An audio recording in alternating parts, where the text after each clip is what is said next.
Përshëndetje dhe mirëmbrëma të gjithëve, mirë se vini si çdo të diel në Fair Play. Kuksi mposhtë Kamzën dhe merr 3 pikë shumë të rëndësishme në objektivat e tij për në Kupat e Europës, por edhe për të ruajtur vendin e dytë në klasifikim, ndërsa Kamza i hap vetes probleme serioze për mbijetesën. Ndërkohë, në ndeshjet e sotme vazhdojnë rezultatet pozitive të një pasnjëshme të skuadrës së Partizanit, që tashmë të drejtuar nga Klevis Dalipi po ecin dhe sot janë katapultuar në vendin e tretë pas fitores në Laç. Një fitore shumë e rëndësishme në një fushë të vështirë dhe sigurisht është dhe fitoria e parë e Partizanit në qytetin e Laçit. Nga ana tjetër, takimi që mbetet për këtë javë për nga rëndësia është flamurtari Skënderbeu, që do të luhet nesër dhe kuptohet do të mbyllet edhe si parin e javës së 28. Ndërsa në sfidat e tjera të luajtura dje, Vllaznia ka marrë një fitore shumë të rëndësishme, ndërkohë që luftëtarit dhe Teuta kanë ndarë pikët, por kuptohet pa përfituar shumë nga kjo javë. Do të ndalemi dhe tek një çështje tjetër që do ta shpjegojmë juridikisht, çështjen e mosregjistrimit të Federatës Shqiptare të Futbollit në gjykatën e Tiranës për zgjedhjet e 7 shkurtit. Do të përfitojmë sot për të diskutuar pak edhe mbi këtë çështje dhe për mosregjistrimin e këtyre zgjedhjeve që sigurisht kanë hapur një debat në opinionin publik. Do të flasim dhe do të ndalemi edhe tek një material mbi gjithçka ka ndodhur në kategorinë e parë të futbollit. Menjëherë po ju njoh me të ftuarit e mbrëmjes së sotme, duke nisur nga i ftuari special i mbrëmjes, zoti Armando Cungu, trajner i njohur në shumë skuadra të Superligës, si me Kuksin, Vllaznisë, në shumë skuadra të tjera. Përshëndetje Cungu, mirë se vjen në këtë panel. Është kënaqësi që do të ndajmë mendimet për Superligën bashkë sonte. Profesor Agim Canaj, trajner i njohur në shumë skuadra. Përshëndetje profesor, mirë se vjen edhe këtë mbrëmje në panelin ton.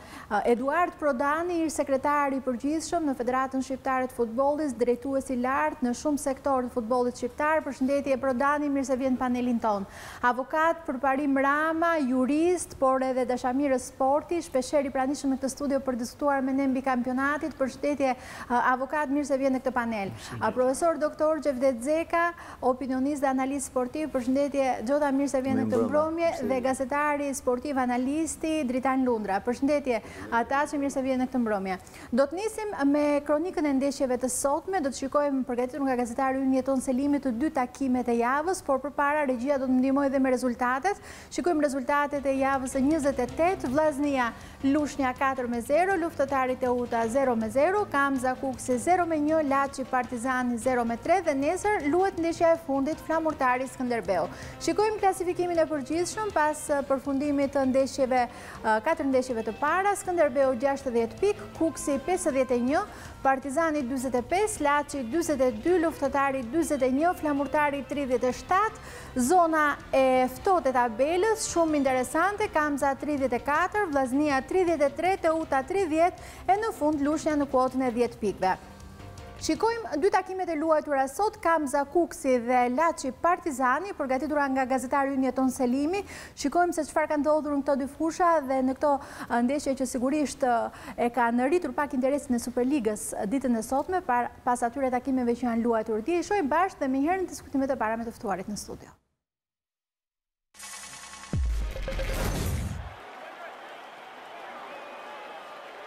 Kuksi fiton një takim shumë të vështirë në Kamës, teksa kanë poshtur të zotët e shtëpisë fal golit të hershëm të Elton Kales, ndërsa më pas kanë mbrojtur me cinizëm rezultatin, ndonse të besuarit e Ramadan Dreut zhvillua një lojë në tërësi më të mirë dhe goditën 2 herë traversën. Madje Kamza e fillon shumë mirë, teksa në minutën e parë Bruno Arrabal godet nga jashtë zonës, por Erlis Frashëri është i vëmendshëm dhe devion në këndore gjuajtjen e rrep të brazilianit. Në rastin pasardhës, Kuksi kalon në epërsi. Minuta e 6 dhe Elton Kale kontrollon mirë topin në zonë dhe kalibron një diagonale të saktë që thyen Avdylin. Kuksi të riqet shpejt, ndërsa Kamza bën çmos të shënojë. Pak ult në minutën e 10, duhet të bëjë një ndërim të detyruar, kur Amido Baldej lë vendin e Themit.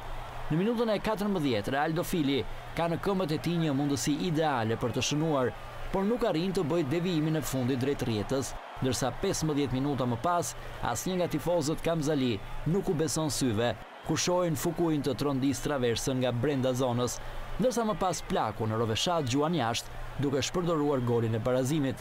Edhe njerë Fili provon nga brenda zonës 8 minuta nga fundi pjesës së parë, por tentativa e tij është e dobët dhe kontrollohet lehtë nga Frashëri. Pjesa e parë mbyllet me avantazhin e miqve, ndërsa edhe në të dytën fjalën e parë ka Kamza, ndërsa Kuksi provon nga ndonjë mundësi sporadike, si në të 56-ën, kur Shkodra ekzekuton fort një goditje dënimi, por topi deli ngjitur me shtyllën. Në minutën e 78, Kamza trondit sërish traversën e Frashërit, kësaj radhe është Račić që lëviz mirë në zonë dhe me kokë devion fort, por fatkeqësisht për serbin vetëm në travers. Një minutë më pas, është sërish Račić protagonist, teksa kërkon një penalti pas kontaktit me Shametin, ndërsa Eugene Xhaja vijon lojën. Sërish një episodi dyshimt në kohën shtesë me Kamzën, që kërkon një tjetër 11 metrësh, por për Xhajën nuk ka asgjë. Kuksi merr kështu një 3 pikësh me vlerë, që e afron në 9 pikë nga Skënderbeu, por që është më e rëndësishme, mban Partizani në 6 pikë diferencë, deri në përballjen e radhës në Kukës të shtunën e ardhshme, ndërsa Kamza fillon të ndjejë presionin e zonës së rënies nga kategoria.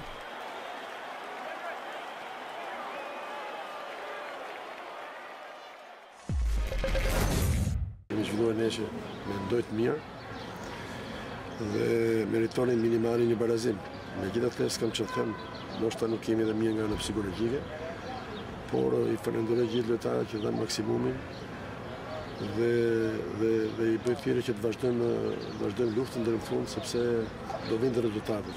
E mira është që ne kënaqemi është për lojë mirë. Mendoj që sot do të flasim për një fitore si ta themi me fata, sepse ekipi Krahun është ekipi që dominoi ndeshjen, arritëm të shunojmë një gol në fillim të ndeshjes dhe pastaj nuk lozëm ndeshjen, lojën që jemi të mësuar të bëjmë.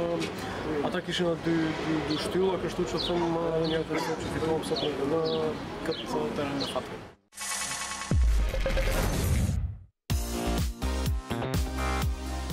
Partizani fiton dhe dominon Laçin. Në Kurbi nuk paraqitej as pak një transfer të lehtë për dëmat e kuq, por kryeqytetasit vijnë të konfirmojnë veten në këtë periudhë, teksa arrin suksesin e 7 pozitiv radhazi, 5 prej të cilëve në drejtimin e Dalipit, që ka sigluar 4 fitore. Me Çanin nga minuta e parë dhe Lukas Cardozo në vend të trashit, Dalipi arnon mungesat dhe sheh që ekipi në fushë i përgjigjet më së miri.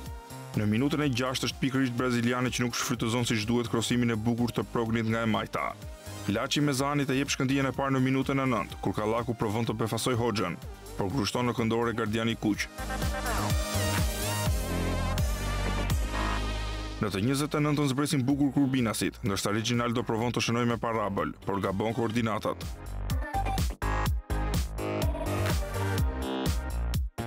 Partizani rrit lojën dhe vën në vështirësi të zotët e shtëpisë. Në minutën e 28 Kotobelli gjuan rrep në diagonale, por topi kalon ngjitur me shtyllën. Ndërsa 60 sekonda më pas, Esat Mala provon të thyej vatën, por topi del pak mbi tra. Në minutën e 38 kemi një tjetër krosim të Prognit në zonë, ndërsa kësaj radhe është Gojkovic që gjuan me kokë, por nuk do të kërcënoj dot Kuadratin. Pjesa e parë mbyllet me rrjeta të paprekura, ndërsa në të dytën të kuq do të dinë të konkretizojnë. Fillimisht Hasani provon vetë në minutën e 48, por jashtë, ndërsa 2 minuta më pas kalibron një asist perfekt për Lukas Cardozon, me brazilianin që gjen rrugën e rrjetës dhe çon në delir tifozerin mike. Laçi do të përpiqet të reagojë, por akrobacia e Shtubinës del si për traut.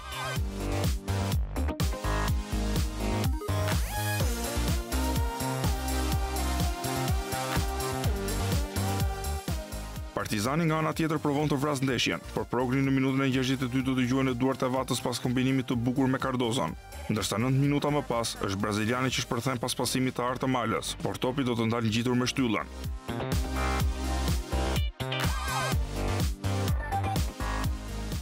Në minutën e 82 Reginaldo kërkon të kërcënojë me të djathtën, por edhe një herë gjuajtja e tij do të jetë jashtë.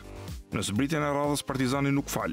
Tjetër zvendësim i goditur i Dalipit, ndërsa Abdurrahimi shpërthen në krah në minutën e 85, dhe pasi lëviz drejt qendrës, nuk i lasi mundësi vatës në hedhjen e tij. 2-0 dhe miqt janë në fest. Laçi tronditet. Tifozët vendës nisin të largohen, ndërsa është serbi Çulum që fton Progrin në gjuajtje dhe Tropojani në diagonale nuk fal, duke realizuar golin e tretë për një 3 pikësh të artë. Partizani ngjitet në kuotën e 45 pikëve në vendin e tretë dhe lë pas shpinë Laçi në kuotën e 42 pikëve, ndërsa takimin e radhës të kuq do ta luajë në Kukës fundjavën e ardhshme, teksa Kurbinasit do të udhtojë në Gjirokastër.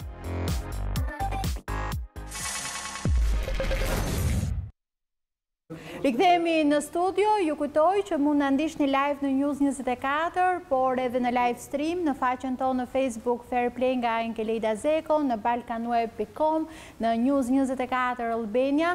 Mund në ndishni edhe në faqen tonë të YouTube duke u regjistruar. Aty mund gjeni të gjitha programet e Fair Play, ndërkohë dërgoni komentet dhe mendimet tuaja për temat që do diskutohen sot në panel. Çdo gjë publikohet live në mbrëmjen e sotme.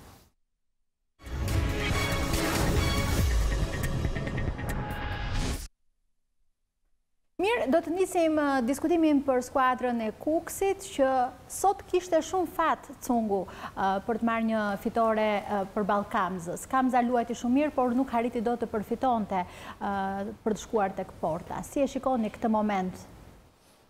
Ju thot, sepse tre pikët do t'i shërbenin shumë të dyjave. Me të thënë drejtën, jam i prirun për t'i besuar sa i shprehje si trimave i shkon edhe fati, kështu që do të them që Kuksin në fakt nuk e kam ndjeka laqin me Partizanin, por u interesova, pash edhe, nëse mund të thamë, përmbledhjen e ndeshjes, dhe në fakt unë mund të flasë në përgjithësi për Kuksin mbledhjen e ndeshje tjera që kam pa me ardhen e trajnerit, me duket një ekip më i ekuilibruar se që ishte përpara, edhe më duket një ekip që din edhe të vujnë, si që ishte edhe sot për shembull momenti kur Kamza në fakt dominoi lojën, ka dominu lojën, por edhe që vlen dhe që është më rëndësishme janë 3 pikë të marrën nga Kuksi. Pra do të thëmë që edhe një ekip edhe kur nuk është momentin e saj më të mirë, apo edhe me një mungesë të rëndësishme me stadion si që ishte edhe Guri, i tha shumë i rëndësishëm, din edhe të vujnë, din edhe të majnë presionin e kundërshtarit për të ruajtë portën e vetë pa prekun dhe njëkohësisht në momentet e caktuara kur do që t'i jepet mundësia gjatë lojës apo edhe me standarde për ta zgjidhur situatën dhe për ta zgjidhur edhe rezultatin e ndeshjes. Besoj se këtë ka bën edhe sot Kuksi dhe në fundit për atë qëllim kanë shku në fushën e Kamzës për të marrë 3 pikë, të cilën dhe ja kanë arrit qëllimin dhe për mendimin tim në këtë pjesë të kampionatit tashmë drejt përfundimit, çdo pikë e marrën është jashtëzakonisht me vlera, sikurse edhe çdo pikë e lënën mund të rezultojnë edhe fatale për çdo ekip duke filluar poshtë Skënderbeut gjithë ekipet tjera. Nëse do të kishte lënë pikë sot, do të kishte shumë problem, sepse është ngjitur Partizani, është afruar dhe po ja rrezikon në një farë mënyrë vendin e dytë. Si e shikon këtë pozicion? Janë afër vetëm Partizani, por është edhe Laçi afër, për mendimin tim. Mund të jetë edhe Gjirokasta, si ka bën ndeshje shumë mira. Ishte shumë afër edhe Flamurtari, por për çudi pa një ramje drastike. Pra do të them se janë 3-4 ekipet paktën në luftë për zonën UEFA, nëse mund të thojmë kështu gjithmonë duke marrë të parasysh normalitetin, rrjedhën normale të kampionatit shqiptar, pra tham tu duke mos aludu apo duke mos menu në vendimin e Skënderbeut, pra një kampionat i rregull. Pra çfarë do të thotë vendi i parë kampion i Skënderbeut dhe mesin 3 ekipe tjera për të kapur UEFA-n, si nëpër kampionatet ashtu edhe nëpërmjet kupet. Kjo pikpyetje mbi Skënderbeun mendon Cungu se kompromenton disi garën që po bëhet më poshtë nga vendi i dytë mbrapa? Unë mendoj që jo. Unë mendoj që mund të jetë shans ndoshta për një ekip tjetër më tepër shqiptar. Nëse llogarit Skënderbeut që të jetë në garë, do të thotë që një vend i katërt nëpërmjet kupet mund të jetë edhe në atë, ose mund të jetë edhe vendi i pestë nëpërmjet kupet në Kupat e Europës. Kështu që nëse më thojmë që mund të mos jetë Skënderbeu, atëherë do të thotë një ekip më tepër në Kupat e Europës. Për mendimin tim nuk ka arsye pse të kompromentohet kampionati. Gjithkush bën garën e vet, lojën e vet. Kompromentohet në sensin e llogarive që bëhen edhe një se ka kompromentuar Leda, por i ka dhënë bukurinë kampionatit. Deri tash diskutonin vetëm Skënderbeu kampion. Po tani se çfarë po diskutojmë? Kuksi kampion. Po Kuksi kampion. Partizani kampion, është vendi i dytë. Partizani. Duke marrë momentalisht Skënderbeu. Tabela tregon Skënderbeu dhe ekipet tjera mbrapa, kështu që çdo ekip nuk tenton të bëjnë llogarinë apo tentojnë të marrin sa më shumë pikë. Për të gjithë të gjitha pretendojnë për ty në Europë. Se si mund shkojnë situata, kampionati duhet e lëmë kohës. Kështu që unë them që unë nuk uroj herë rreth parqit të dënohet Skënderbeu, sepse do ishte ndoshta njëri jo normal që të urojë që dënohet Skënderbeu. Megjithatë, fakti tregon që Skënderbeu është drejt një dënimi dhe shumë e vështirë që kasi të ndryshojë vendimin e gjykatës Komisionit Etikës për ta falur Skënderbeun. Qoftë Skënderbeu dënohet, kampionati është akoma më i bukur sepse të gjitha skuadrat pretendojnë tashmë për të shpallur kampionin, janë kampione virtuale, s'den kampione në fush, Megjithatë në Champions League njëra prej këtyre do shkoj. Tani, për çështjen e titullit kampion do të flasim, por profesor, vazhdojmë me ato lojrat e bukura të Kukësit që folëm disa javë me ndryshimet që bëri pa kult. Mendoj që kjo ndeshje... Apo kemi kaluar në një fazë tjetër, sepse pasha ai bëri disa kritika në konferencën për shtyp. Ta zgjeroja pak edhe në diskutimin që u hap. Mendoj që Skënderbeu ka bërë një nga kampionatet më të mira të saj, që nga fillimi për Kupat e Europës dhe nuk ka diskutuar asnjëherë qenin e vet në vend parë. Duke parë në këtë aspekt, mendoj që Skënderbeu gjithmonë ka qenë një hap para gjithë skuadrave të tjera dhe skuadra është luajtur ndërmjet vendit dytë dhe deri te vendi 10 deri në momentin që lushnja ra dhe matematikisht poshtë. Duke parë në këtë këndvështrim, unë mendoj që edhe Kuksi, Partizani, më shumë ka pas një stabilitet flamurtari, por për çudi pati një rënje drastike dhe mendoj që kemi llogaritur dhe Kamzën për të hyrë në Kupat e Europës, por mendoj që kampionati nuk ka pasur një qëndrueshmëri dhe ndryshimet e trajnerave, mungesa e lojrave të bukura kanë bërë që nga vendi i dytë pati një shkputje shumë të madhe Skënderbeu dhe duke parë në këtë këndvështrim mendoj që gara të shti po bëhet më e bukur se asnjëherë nuk kanë qenë të stabilizuara skuadrat. Është një kampionat që nuk ka pasur vend të dytë, vend të tretë. Por po ta shohim, mendoj që me dy fitoret e fundit në transfer të Kuksit, sidomos fitoria e sotme do të thosha në futboll ndodh, sepse fati gjithmonë është me skuadrën më të fortë. Në qoftë se do ta shihnim lojën në 90 minuta, mendoj që rezultati do të ishte 3-1 për Kamzën. Nga rastet, nga dy shtyllat. Kjo do të thotë që në futboll asnjëherë nuk ka siguri. Në qoftë se ti je... Po si përkthehet për Kuksin është ideja. Patjetër. Kuksi pati 2 raste, shënoi 1 gol, mori një 3 pikë shumë... Është le të themi ky një tërmet i vogël, për rrezikun që e pret, është afruar shumë Partizani, është aty Laçi, ka... Për vendin e dytë është fjala. Mendoj që Kuksi ka bërë një hap shumë të madh përpara dhe çdo gjë e ka në dorën e vet, sepse edhe këtë javë do ndeshet me Partizanin dhe çdo gjë e ka të hapur. Në qoftë se do ta kaloj, atëherë shkon me 9 pikë dhe them që diçka mund të mbyllet. Por në qoftë se Partizani, me këtë nivel që po tregon, do të jetë një kockë fort për Kuksin, atëherë kjo ngelet për tu parë. Por në qoftë se ta diskutojmë edhe Kuksin sot, pati probleme, pati mungesa, po në fundit më erdhi keq për Kamzën sepse dha gjithçka në fushë, por ajo që i mungoi ishte aspekti psikologjik e cila dominoi gjatë gjithë 90 minutave dhe në rastet që krijoi nuk arriti që të shënonte. Prodani, është futur seriozisht në luftën e mbijetesës Kamza dhe është po aq e rrezikuar sa Teuta dhe Vllaznia tashmë për të ndjekur lushnjën, ne shikoj vetëm një pikë diferencën nga pak nga Vllaznia. Për fat keq me gjithë lojrat e mira që po zhvillon, sepse edhe në javën e kaluar zhvilloi lojë shumë mirë pavarësisht se humbën Partizanin. Për fat keq e shoh shumë të rrezikuar, sepse në këto javë kampionati do të ketë konkurrencë të tillë sa këto humbje që ka bërë pak në këto 2 humbjet e fundit do t'i peshojnë shumë. Megjithatë, siç thanë profesorët, rezultateve nuk i dihet. Është ekip që në çdo moment mund të bëjë surpriza, mund të arrijë fitore atje ku shkon në Durrës javës tjetër dhe është shumë domethënëse varet si do dali Kamza me Teutën. Kamza ka një problem, nuk e ka frikën ke vetja. Kamza ka frikën ke aleancat dhe ka krijuar një psikozë sepse ne ishim bashkë me Prodanin që e pa me Partizanin. Që nga zoti Sharri, edhe kompania Qarri, edhe kompania atje ishin të shqetësuar, thoshin që ne duan të na zbresin dhe si thua që kishin filluar ishin bindur vetë që do zbrisin. Kush do ta zbresin? Ata e dinin. Pas ka frikë nga aleancat, ka frikë dhe problemi ishte duke thënë atë të profesorit Gimit, që me të vërtet Kamza krijon raste, krijon lojë. Është ajo Kamzë, nuk është se nuk luajti, dhe me Partizan luajti shumë mirë. Shumë mirë, domethënë nuk ishte si niveli i skuadrave të tjera. Problemi është tani ata kanë ngërçim psikologjik. Tani u duket sikur i kanë gjithë kundra. Duket se kur janë pranë kategorisë parë. Ka realisht diçka kundra, po ju duket atyre? Se ju duket mbi një bazë, ndoshta kanë disa... humbë sigurin që kishin, humbja pikëve që kishin sigurin. Disa situata lidhur me gjykimin që ishin një pas jave, ishte këtu dhe kryetari bashkisë Zoti Mziu, u krijua një atmosferë, le të themi në thonjza, sikur duket diçka kundra Kamzës, në aspektin e gjykimit ishte ideja. Po në Shqipëri është të gjithë njerëzit, kur kanë ndodhin në pozita të vështira dhe situata të vështira kërkojnë armikun këtë tjerët, ose kërkojnë fajnë këtë tjerët. Unë nuk po them këtë, unë po them që Kamza nuk shkon më do të ke goli, dhe mbet rasta se ka humbur sigurin tani, nuk është më Kamza që ishte fazës parë e të dytës, që me të vërtet kishte potencë. Deri para 3 javësh ishte 14 pikë para, 7-9 pikë para, nuk rrezikohesh tani, rrezikohet seriozisht.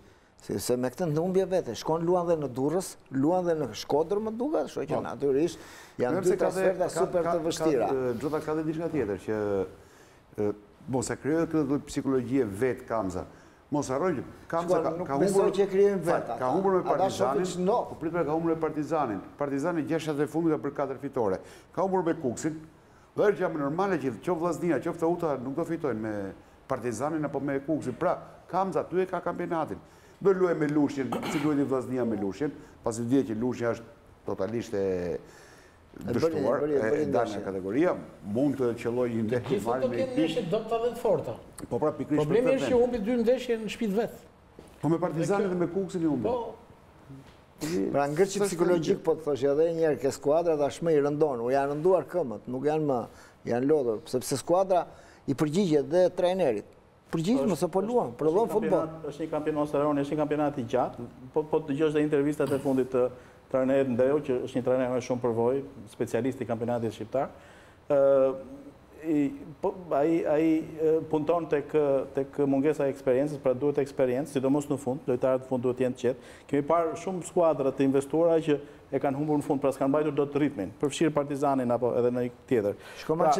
Nuk është aq kollaj. Dhe e dyta, kjo formulë që edhe kritikojnë nga njëherë tani, është formulë që nuk lejon shumë kompromise, pavarësisht është shumë e vështirë, se mund të dojë dikush të dëmtoj dikë, po... Të sjell një shembull që është pak, nuk mund... Po shiko Manchesteri, një ngërç i vogël psikologjik, një humbi atje, çoj prapë. Edhe në kampionatin kështu që ndodhin këto, kur ndodh atje, jo këtu kene. Është edhe një fenomen se po diskutojmë për anën psikologjike. Në qoftë se stafi drejtues, presidenti, kryetari i bashkisë janë të stresuar, kjo e reflekton edhe në skuadër.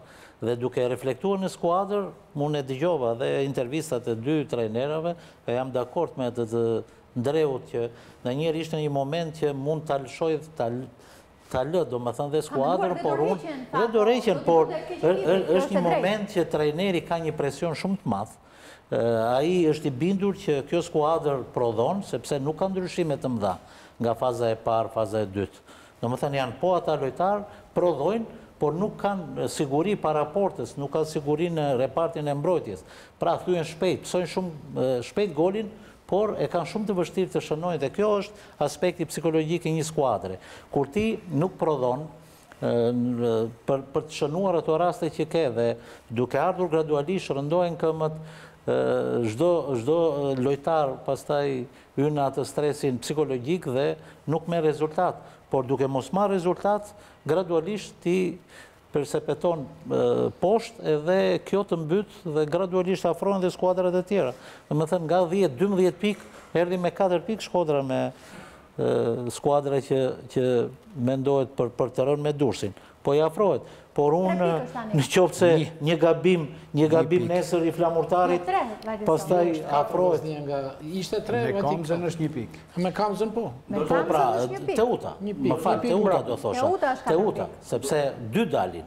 Dhe më thënë, u fut në vorbullën. Mund të marrë dhe në një skuadër tjetër në qoftë se Flamurtari si fiton nesër. Po, se Flamurtari ishte vend 2 para 6 javësh, vajti vend 4 nga fundi. Pra është një problem, problemi i madh. Unë kam ngritur avokat edhe javën e kaluar si çështje që në rast se Skënderbeu nuk do të jetë në Champions League, mund të vijë dhe dënimi në kampionat. nga institucionet shqiptare. Pra ajo shihet në dy plane. Nuk është dënuar atje që të presh shtëtën e kampionatit shqiptar. Është dënuar për sa i përket ndeshjeve ndërkombëtare që s'do marrë pjesë. Po. Por këtu nuk e dim, do ketë dënuar apo jo. Avokat, janë 55 ndeshje avokat. 55 ndeshje gjysma janë në Shqipëri. Çfarë thash? Thash që Kasje, kush e ka dënu, UEFA, nuk e ka dënu që të prej shtëtën e kampionatit shqiptar. Jo, a i thot tërkuar 55 ndeshje. Ndër këto janë kaq për kampionatin shqiptar. Po jo, nuk ka lidhje kjo. Po dakord, po them tjetër gjë. Po do merret një vendim dhe në Shqipëri, pas vendimit në rast se vendimit do të jetë penalizues. Tu si federatës tanë që çdo që do dënuar një nuk dënohet. Nuk dënohet se është dënuar Skënderbeu. Nuk fjalë që Skënderbeu prej shtëtën është dënuar vjet që ajo quhet vazhdon që i hoqën 12 pikë. Skënderbeu ka marrë dënim moral shumë të madh sepse i ikën motivimin që i hoqën kampionatin që do ta marrë prap. Është sigurt. A ka mundësi se fitojnë në kas? Enkeleida pyeti mua. Dhe dyta i hoqën 14 pikë nga ai kampionat. Jo, dënimi. A ka mundësi ta mbarojë përgjigjen? Skënderbeu ka marrë një goditje të madhe në planin moral, sepse i ikën motivimi. Skënderbeu bën një klub model, jo vetëm për sa i përket lojës, po edhe për sa i përket menaxhimit. Është një klub që arriti të prodhojë të ardhurat. Ka shitur lojtar në klube të rëndësishme, me çmime të mira. Po ideja ishte tek realizimi objektivave. Ishte ideja kush do të dalin në Champions League, kush do të bjerë nga kategoria llogarit që bëhen me Skënderbeun e dyzuar në shkojë sepse është i dënuar. Mendimi im. Avokat ka shitur lojtar, ka shitur bileta, vetëm i gjithë se kuptojnë, ka shitur në ndeshje apo jo?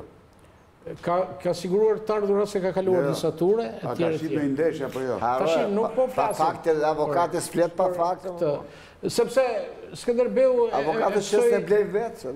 Të gjitha klubet shqiptare ka shitur ndeshje. Të jeni qartë juve.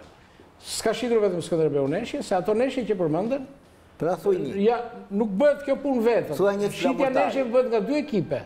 Thuaj një të flamurtarit, një. Kampionati shqiptar, dhe në këtë studio këtu, është thënë nga disa vetë. Flamurtarit Tirana, finalja Kupës Shqipërisë. Ka qenë i komprometuar, ka u besimi i spektatorëve. Flamurtarit Tirana 2-1. Më bëre një pyetje, a do përgjigje? Trofeu vetëm që ka marrë flamurtari në këto 10 vjet e fundit. Ka marrë 2 kampionat. Ka marrë 2 flamurtari Kupa. I fundit të procesit. Mori dhe para. Tash e bëra pyetje, do një përgjigje. Atëre, nuk është vetëm Skënderbeu, kampionati shqiptar ka vuajtur nga humbja e besimit, nga shkallët bosh stadiumit, edhe nuk i bën vetëm Skënderbeu, se Skënderbeu nëse ka shitur se ka blen ndeshje, si ka bë vetëm, ka bë me një ekip tjetër. Patjetër. Ashtu. Jemi të gjithë koshient këtu edhe i dim. Skënderbeu ai që dëmtoi është se u dyshua për shitje ndeshje ndërkombëtare.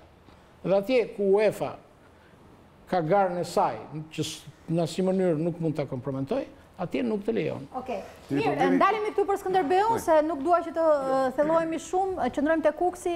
Cungu, si të duket ky Kukës?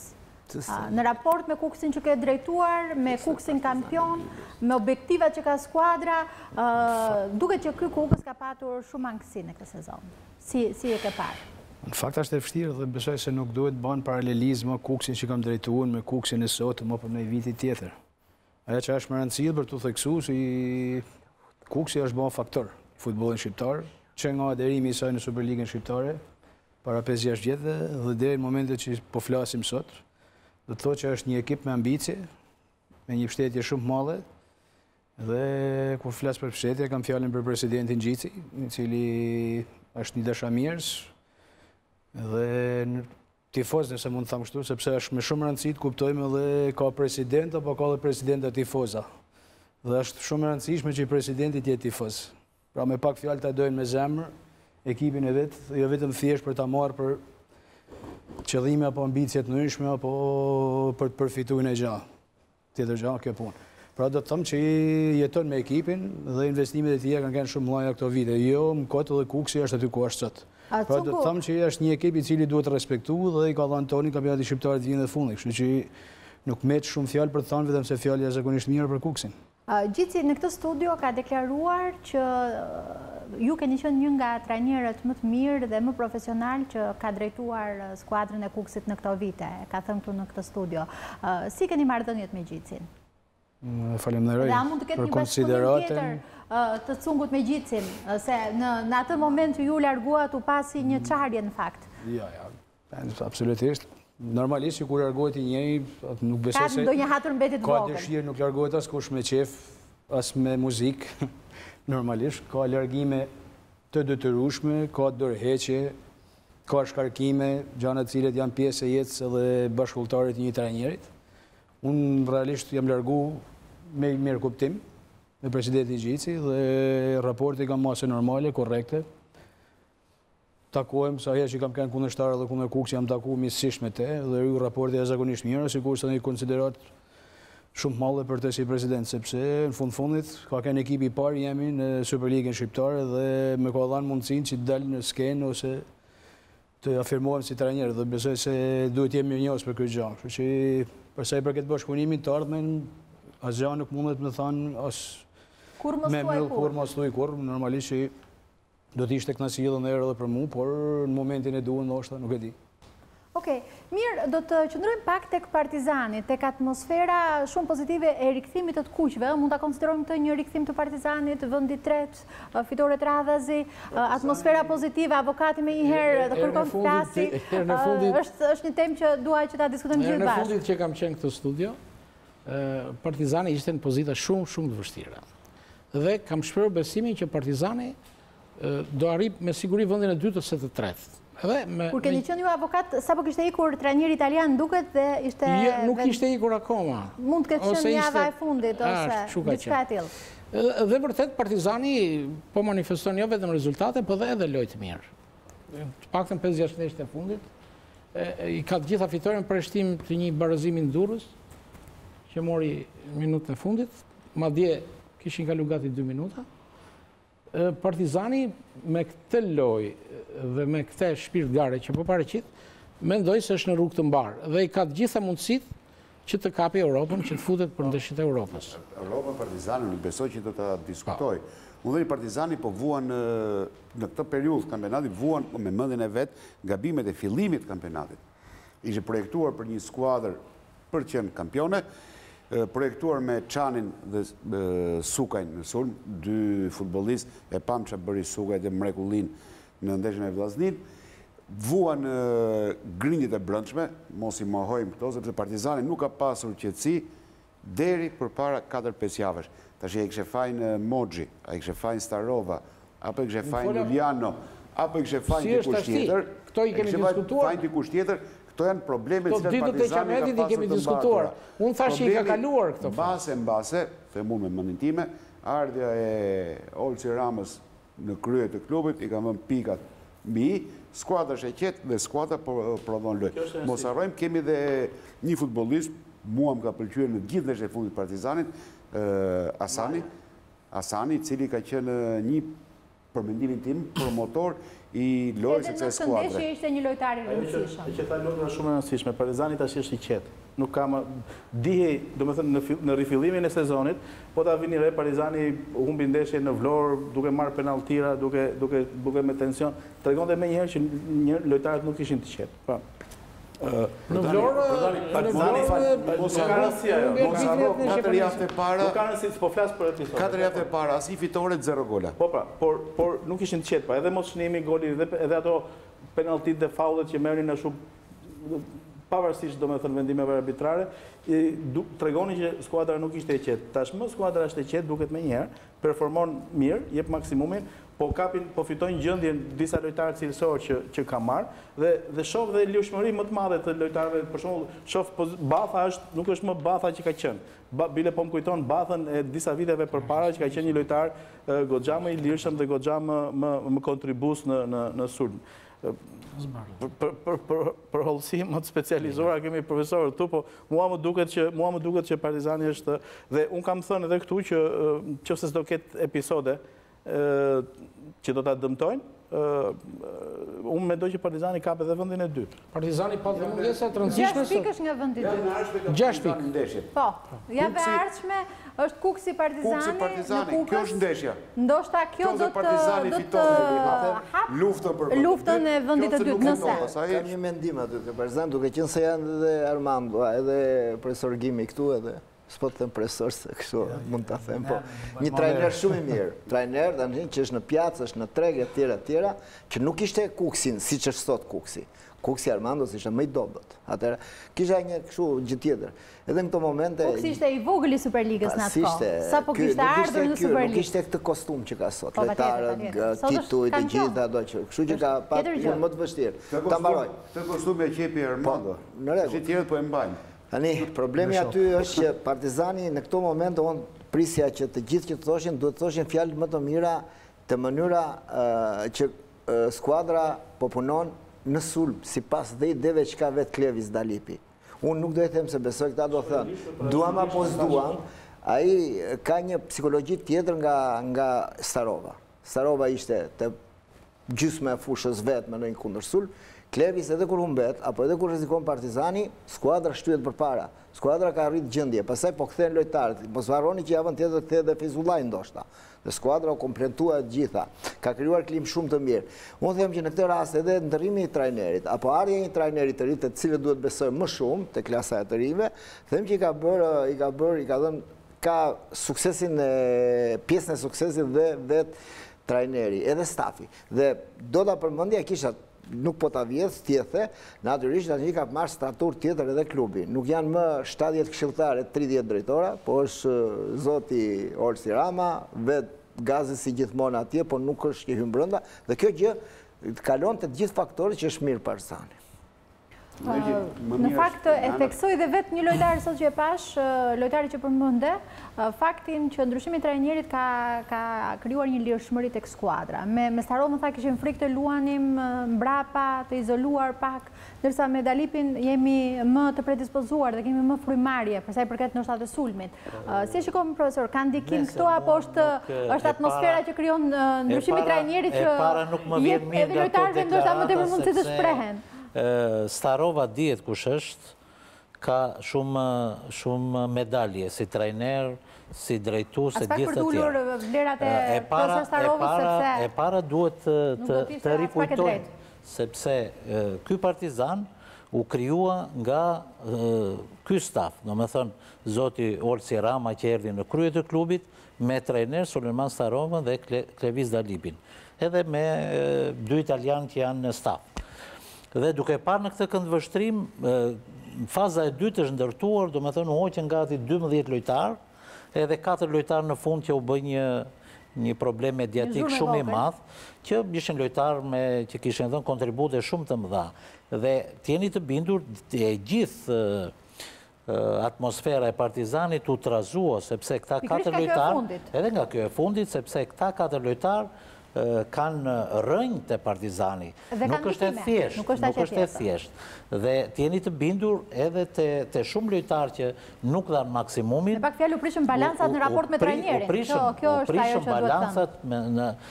Dhe po të shikojmë edhe çdo gjë pastaj i faturoi dikujt tjetër, arbitrit, federatës dhe gjitha. Kurse po të shohim këtë Partizan që është krijuar, nuk merret më me arbitrin, nuk merret më me federatën, merret me fushën. Pra, iku ngarkesa psikologjike që këta lojtarë e kam pasur. Iku objektivi kryesor marrja e kampionatit, do më thënë, marrja e kampionatit ka ikur shumë shpejt, profesor. Ikur shumë shpejt, por edhe gjatë rrugës ikën shumë. Dhe këta lojtarë të shti nuk i kërkohet që me dojë mos të fitoria, por të luajnë edhe kanë hequr këtë barën psikologjike që është shumë e rëndësishme në një skuadër. Është krijuar kolektiviteti, dhe kjo duket shumë mirë dhe në harmonin e lojës Partizanit.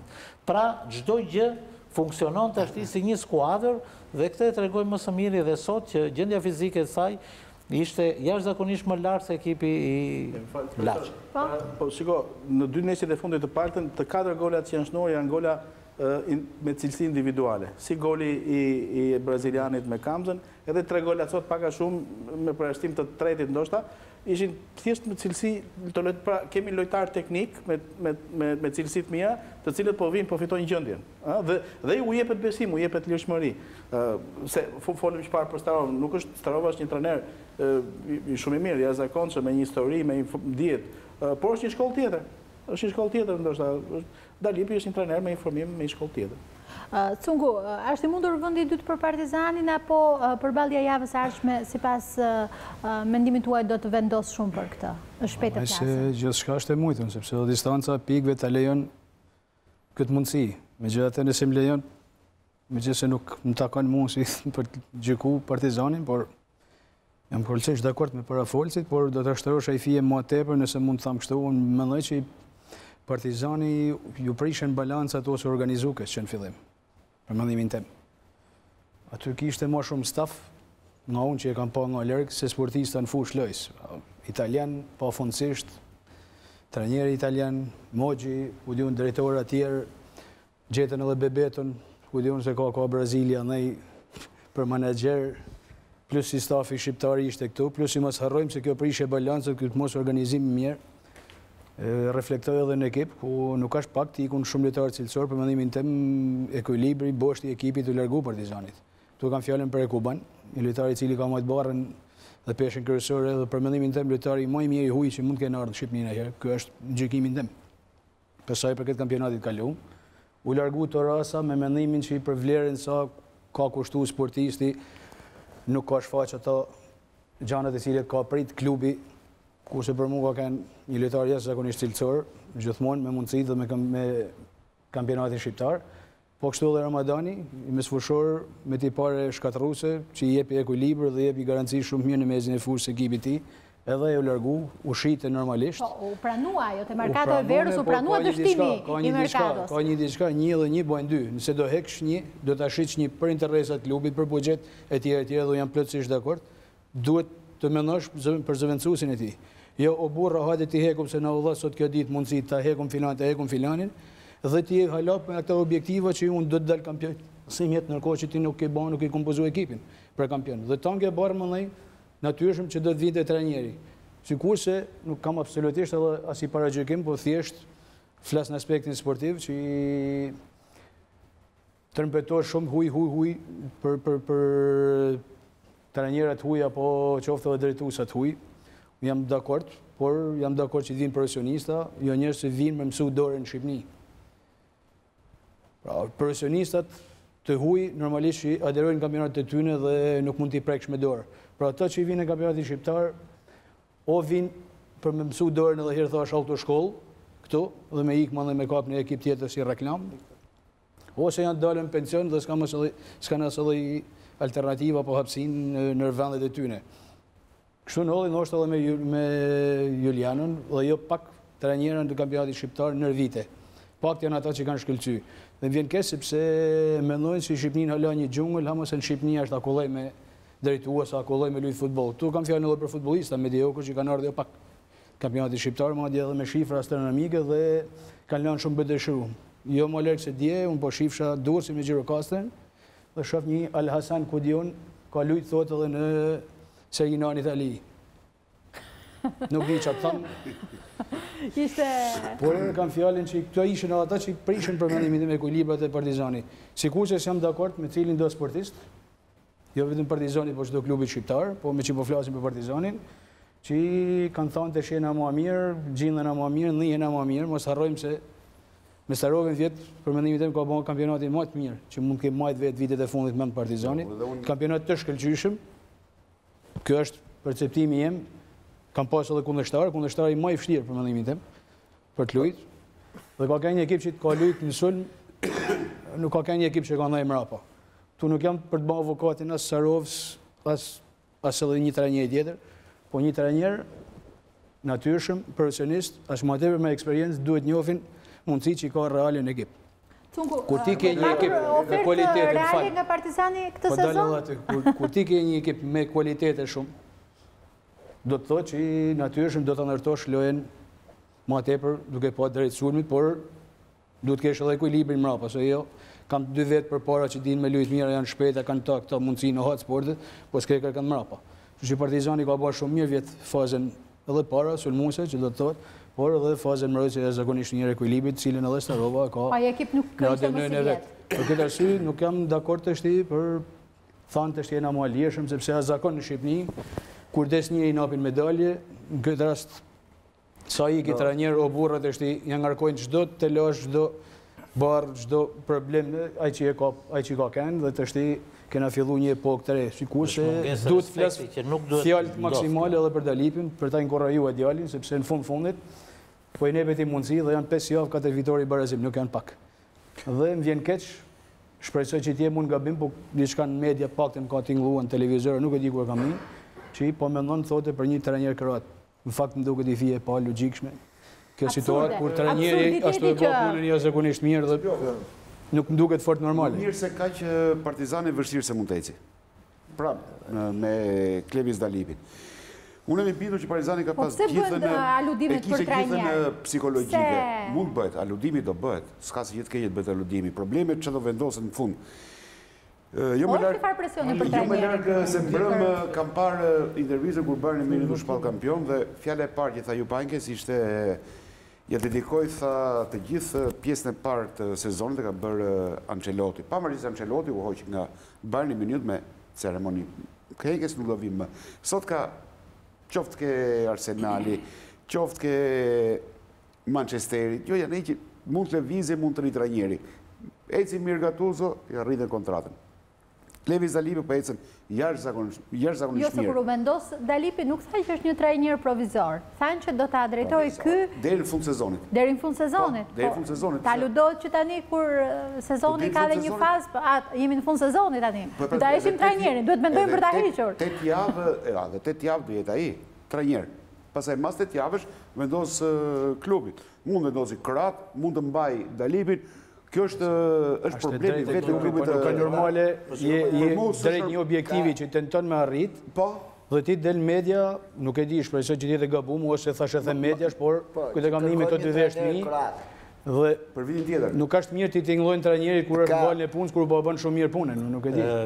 Me gjithat trajneri, ne i kemi provuar të gjithë Armando edhe zbës trajner dhe trajneri parë. Gjeja më pozitive për Dalipin është që Dalipi ka gati 5-6 vjetë që punon. Edhe unë kam punuar me shumë trajner dhe të uaj dhe me shumë eksperiencë dhe Armando gjithashtu. Dhe kryon një eksperiencë dhe çdo trajner pasaj duhet marri atë çantën në dorë edhe të kërkoj. Dalipit kjo është një eksperiencë shumë e mirë që nuk do të thotë do qëndroj me Partizani vitin tjetër apo nuk do qëndroj. Kjo është nga objektivat që vendos klubi, sepse mund të vendos klubi aty dhe 5 ndeshje nuk ecën. Pra, trajneri gjithmonë është në bazë të rezultateve që jep. Klevis Dalipi është ndeshja e 7 që e drejton Partizanin në e 6-ta. 5-ta. E 5-ta. Pra ka bërë shumë mirë dhe kjo është në CV-n e tij. Pastaj është diçka tjetër se çfarë mund të ndodhë me trajner. Nuk ka pësuar asnjë gol në 5 ndeshje që ka drejtuar Dalipi apo jo? Nuk do të thotë gjë asnjë. Kjo i shërben shumë mirë. Pra është një element shumë domethënës për këtë trajner që nesër po mos qëndroj do ta kërkoj një klub tjetër dhe do të shfaqej ato aftësitë që të bëjmë një sjarim. Neve duke qenë se jemi të përhershëm këtu, kemi thënë për Starovën, i kemi thënë vlerat e tij dhe nuk po diskutonte njëri kush është Starova dhe niveli i Dalipit. Ne po themi për rezultatet dhe për lojën. Partizani po luan më në sulm, kaq. Nuk po luan. Unë paktën s'do të guxoja kur thoshja që Starova nuk është një nga trajnerët më të mirë të trajningut shqiptar me rezultate. Por nuk do të harrojmë që të paktën nuk e krijoi grupin e Partizanit Starova. Edhe Starova ishte trajner emergjente, se ishte drejtor këshilltar, kur mori këtë Partizan, e kryon së dyti. Mos harroni që Starova gjatë gjithë vitit ishte në konflikt të hapur me Federatën Shqiptare të Futbollit. Në çdo ndeshje, do me thoshte arbitrat. Dhe kjo i sfikonte lojtarët. Lojtarët s'mani asnjë përgjegjësi pastaj. Nëse këtë fenomen unë e thash që në fillim, dhe besoj se ishte ja kur fola për Partizan. Tjetër gjë the për Kamzën, tjetër gjë po thua për Partizanin. Për Starovën, që lidhje ka Starova me Kamzën? Deri që pari, thej që ke Kamza është krijuar ideja që do bëjnë alianca dhe do nxjerrin nga kategoria.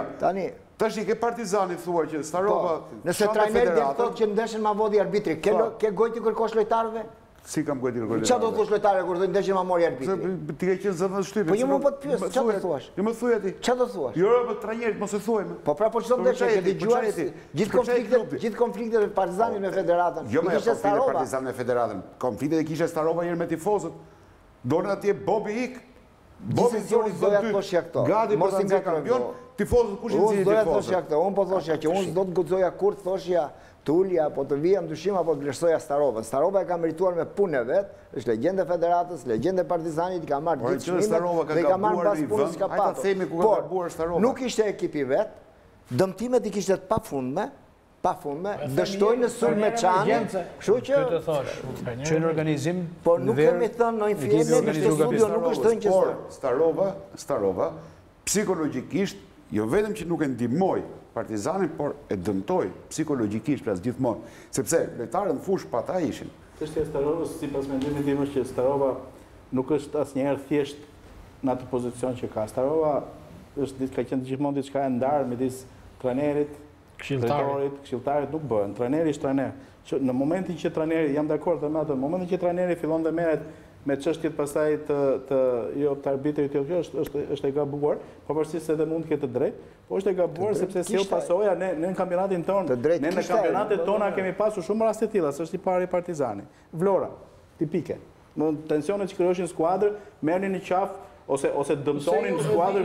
Ju po trajtonin sikur këta janë anku kot. Edhe Vlora dhe Starova nuk janë anku kot. Nuk thash janë anku kot. Po diskutojmë më po thosha këtë. Trajneri tjerë se ekipin fushë dhe dëshpërsti. Po thosha këtë që ka mënyra. Edhe Armando kur i ka rënë qafë shprehur apo jo? Jo, asnjëherë. Do ta thuash. Armando ti treja të presidentit thosh. Po ta mbaroj se edhe ti kokoj ta mbaroj. Se po trajtonin sikur janë ankuar kot. Po jo mos do të rritash se kanë folur edhe të tjerë. Nuk janë ankuar kot. Unë po thosha këtë që ka mënyra të tjera të trajtuarit të këtyre problemeve. Trajneri është trajner dhe merret me detyrën e trajnerit. Nuk bën trajneri menaxherin, avokatin, ku diun, drejtorin, këshilltarin. Është e bënin të gjithë po të ishte ashtu.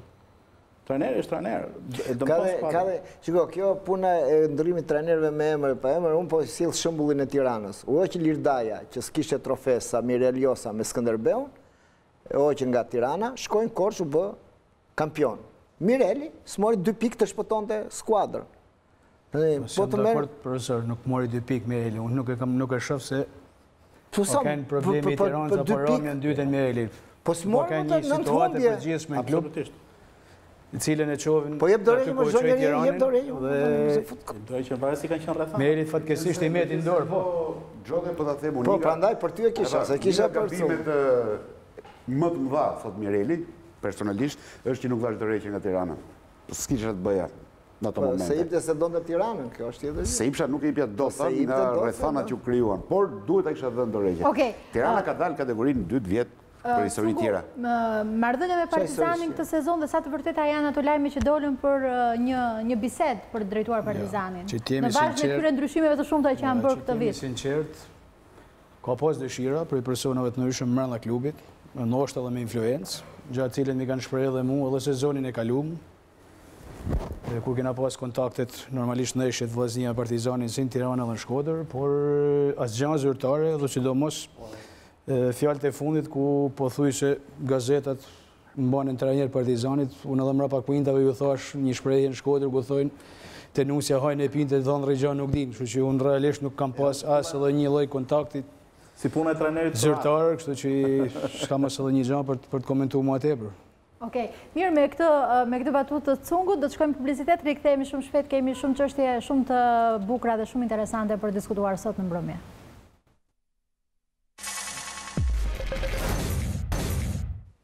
Rikthehemi në studio, ju kujtoj që mund në ndiqni live në News24, por edhe në live stream në faqen tonë në Facebook Fair Play nga Enkeleida Zeko, në balkanweb.com, në News24 Albania. Ju kërkoj që të regjistroheni në faqen tonë në YouTube për të parë të gjitha programet e Fair Play, ndërkohë dërgoni komentet dhe mendimet tuaja për sa diskutohet në panel. Çdo gjë publikohet live në mbrëmjen e sotme.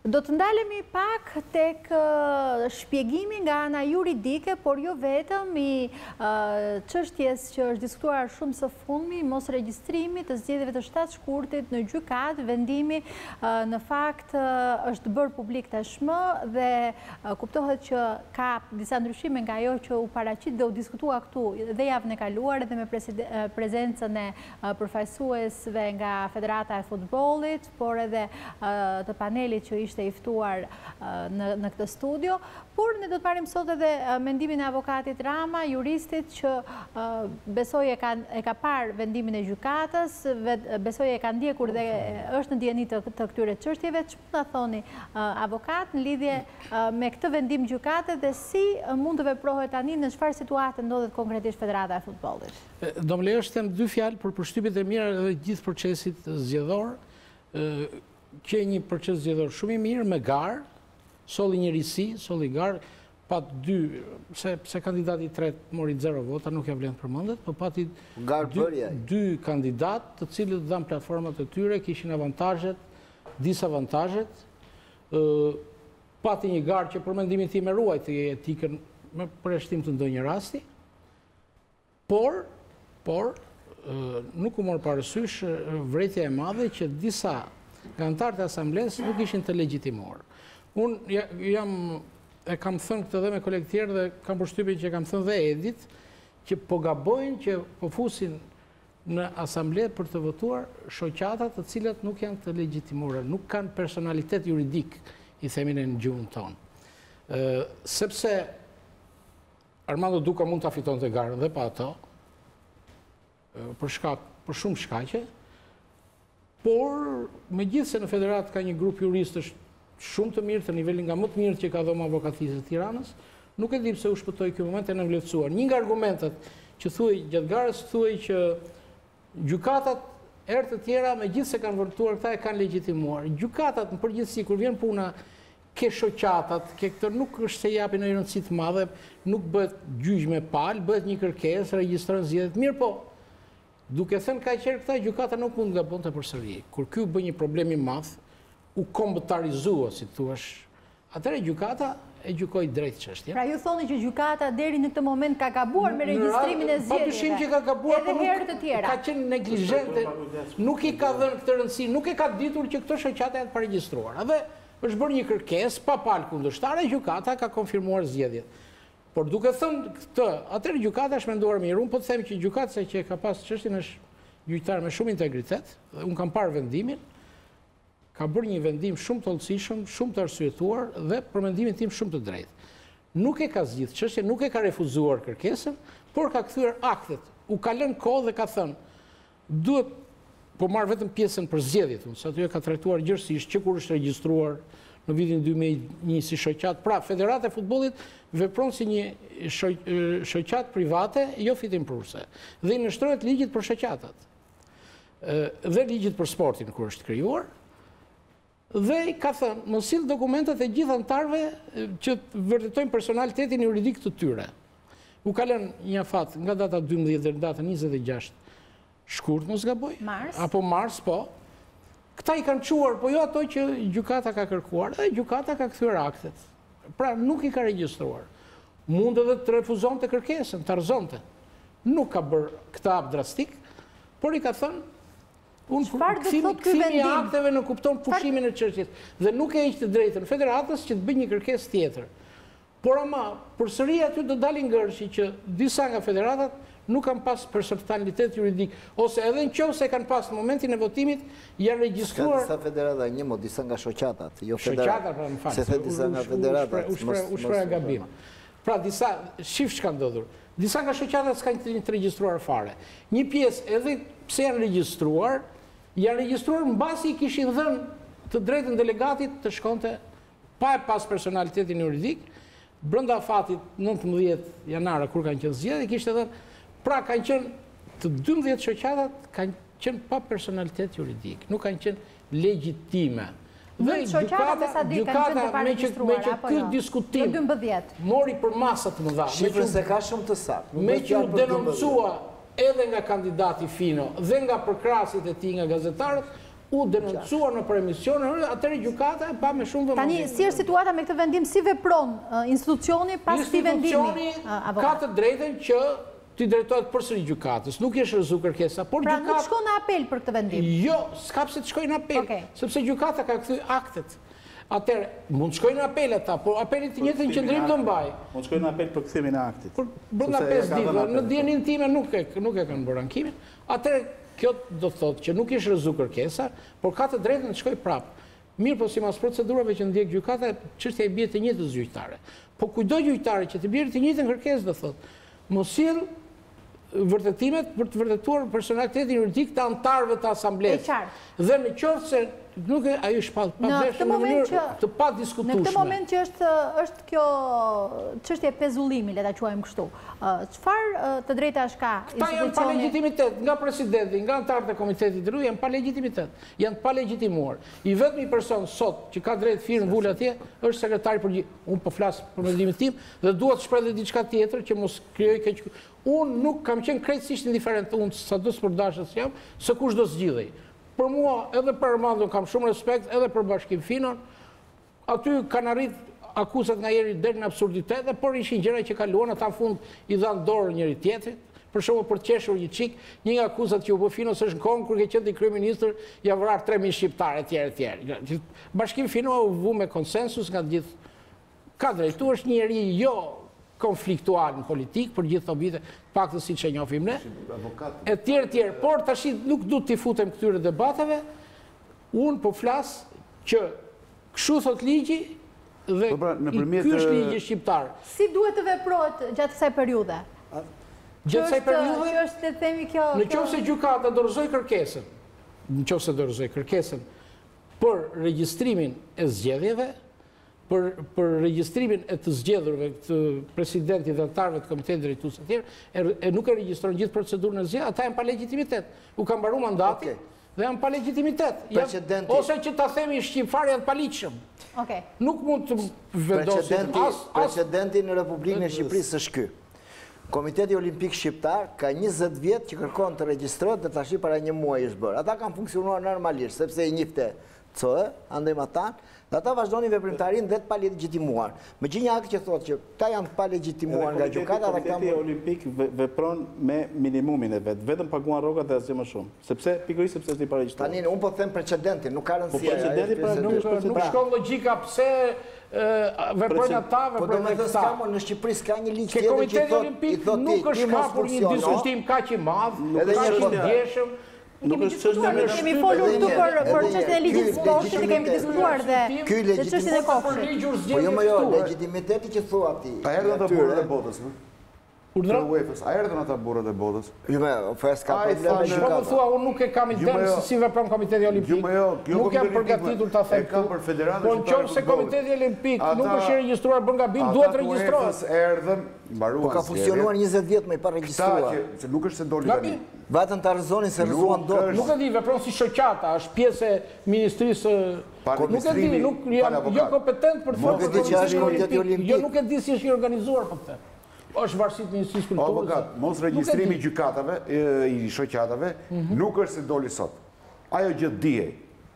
E kapi avokati ose grupi stafi Bashkim Finos dhe e ngriti si precedent. Jo, e kanë thënë dhe gazetarët pavarur atë. Ma lej pavarur. Po. Dolën deri pa 4 vjetësh e thoshja dolën zgjedhjet. U bën zgjedhjet. Kush në antarët e asamblesë u ngrit të thonte që, ore, a do votojnë këta antarë apo nuk do votojnë? A ka të drejt vote apo s'ka të drejt vote? Më fal, unë kam ndjek procesin e zgjedhjeve dhe u diskutua dhe avokatët e federatës, juristët thanë nuk ka shkelje. Nuk ka shkelje. Dole që certifikon. Po është gjykata ajo që përcakton. Jo, certifikon ai tjetër se ka gjykata në Shqipëri. Gjitha pronët i kemi humbë Shqipëri, kemi marrë në Strasburg. S'kan fitu i pronë Shqipëri. Mos e fut diskutimin në hullit të tjerë. Por u s'ka marrë i pronë Shqipëri. Janë Strasburg për të marrë pronët e mia në Shqipëri. Tani, FIFA dhe UEFA i ka certifikuar këto zgjedhje. Kombëtarja shqiptare, a do luaj futboll apo s'do luaj? Ndeshjen me Norvegji, kush organizoi? Një federatë pa legjitimuar? Po tash po bot sa pyetje që Taci, shiko. Çfarë them unë ty? Do luaj as do luaj? Unë këtë nuk e di. Unë flas si jurist këtu. Po flasim, ajo më bëri pyetje për vendimin e gjykatës. Si avokat. Po më shkon më tutje. Atëherë, nëse do me di mendimin tim, unë them, në qoftë se zgjedhjet konsiderohen nga gjykata jo legjitime, duhet të bëjnë urgjent zgjedhje të tjera. Të heqin ato gjykatat, të vinë me personalitet juridik, edhe ta fitojnë gjë. Kush ta fitoj? Ky është mendimi im. Ke ndonjë fjali ka i vendimi që ke lexuar që thotë që zgjedhjet janë jo legjitime? Jo, a i nuk thotë kështu, sa i nuk ka dhe vendim se po ka refuzuar regjistrimin. Ajo është, u qa diskutova unë me Fationin, që kemi rënda kohë. Shkrua gjë Jovan Bregu atje thotë. Me Fation Shion që është avokat dhe që ka qënë pjesë e kësaj. Është e vërtet, dhe unë e di, edhe me rastet që ka pat federata tjera, në qofë se kasi, kap shkelje, vedëm për një, mund të ndërhyrë. Nuk më lejuat të them për procedurën kas, për ankimin që është bërë në kas.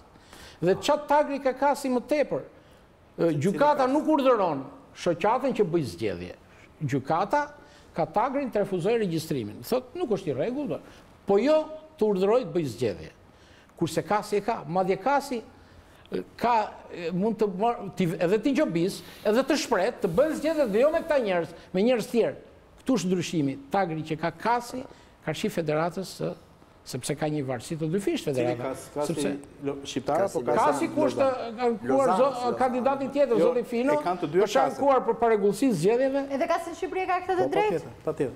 Po, dim që federata duke një kasin shqiptar, ku është ngërqi. Unë kam përshtypjen që kjo është çështje në diskutim, sepse një federat nuk mund ngrihet pa pritur thotë që unë nuk e njoh. Ka pasur disa rrethana që deri tani nuk e ka njohur, por ka një riorganizim të ri me ligjin e ri dhe unë besoj që nuk kemi në të njëjtën situatë dhe besoj që kasi i Shqipërisë duhet të jetë organ legjitim vendimarrës për të gjithë institucionet e sportit shqiptar, ashtu siç e përcakton ligji, dhe nuk mundet që të anashkalohet. Megjithatë, nuk kam informacion në këtë çështje. Si është situata? Nuk mundet për federatën e futbollit që kasi shqiptar marr pjesë, kur shteti nuk jep asnjë lek federatës, zero.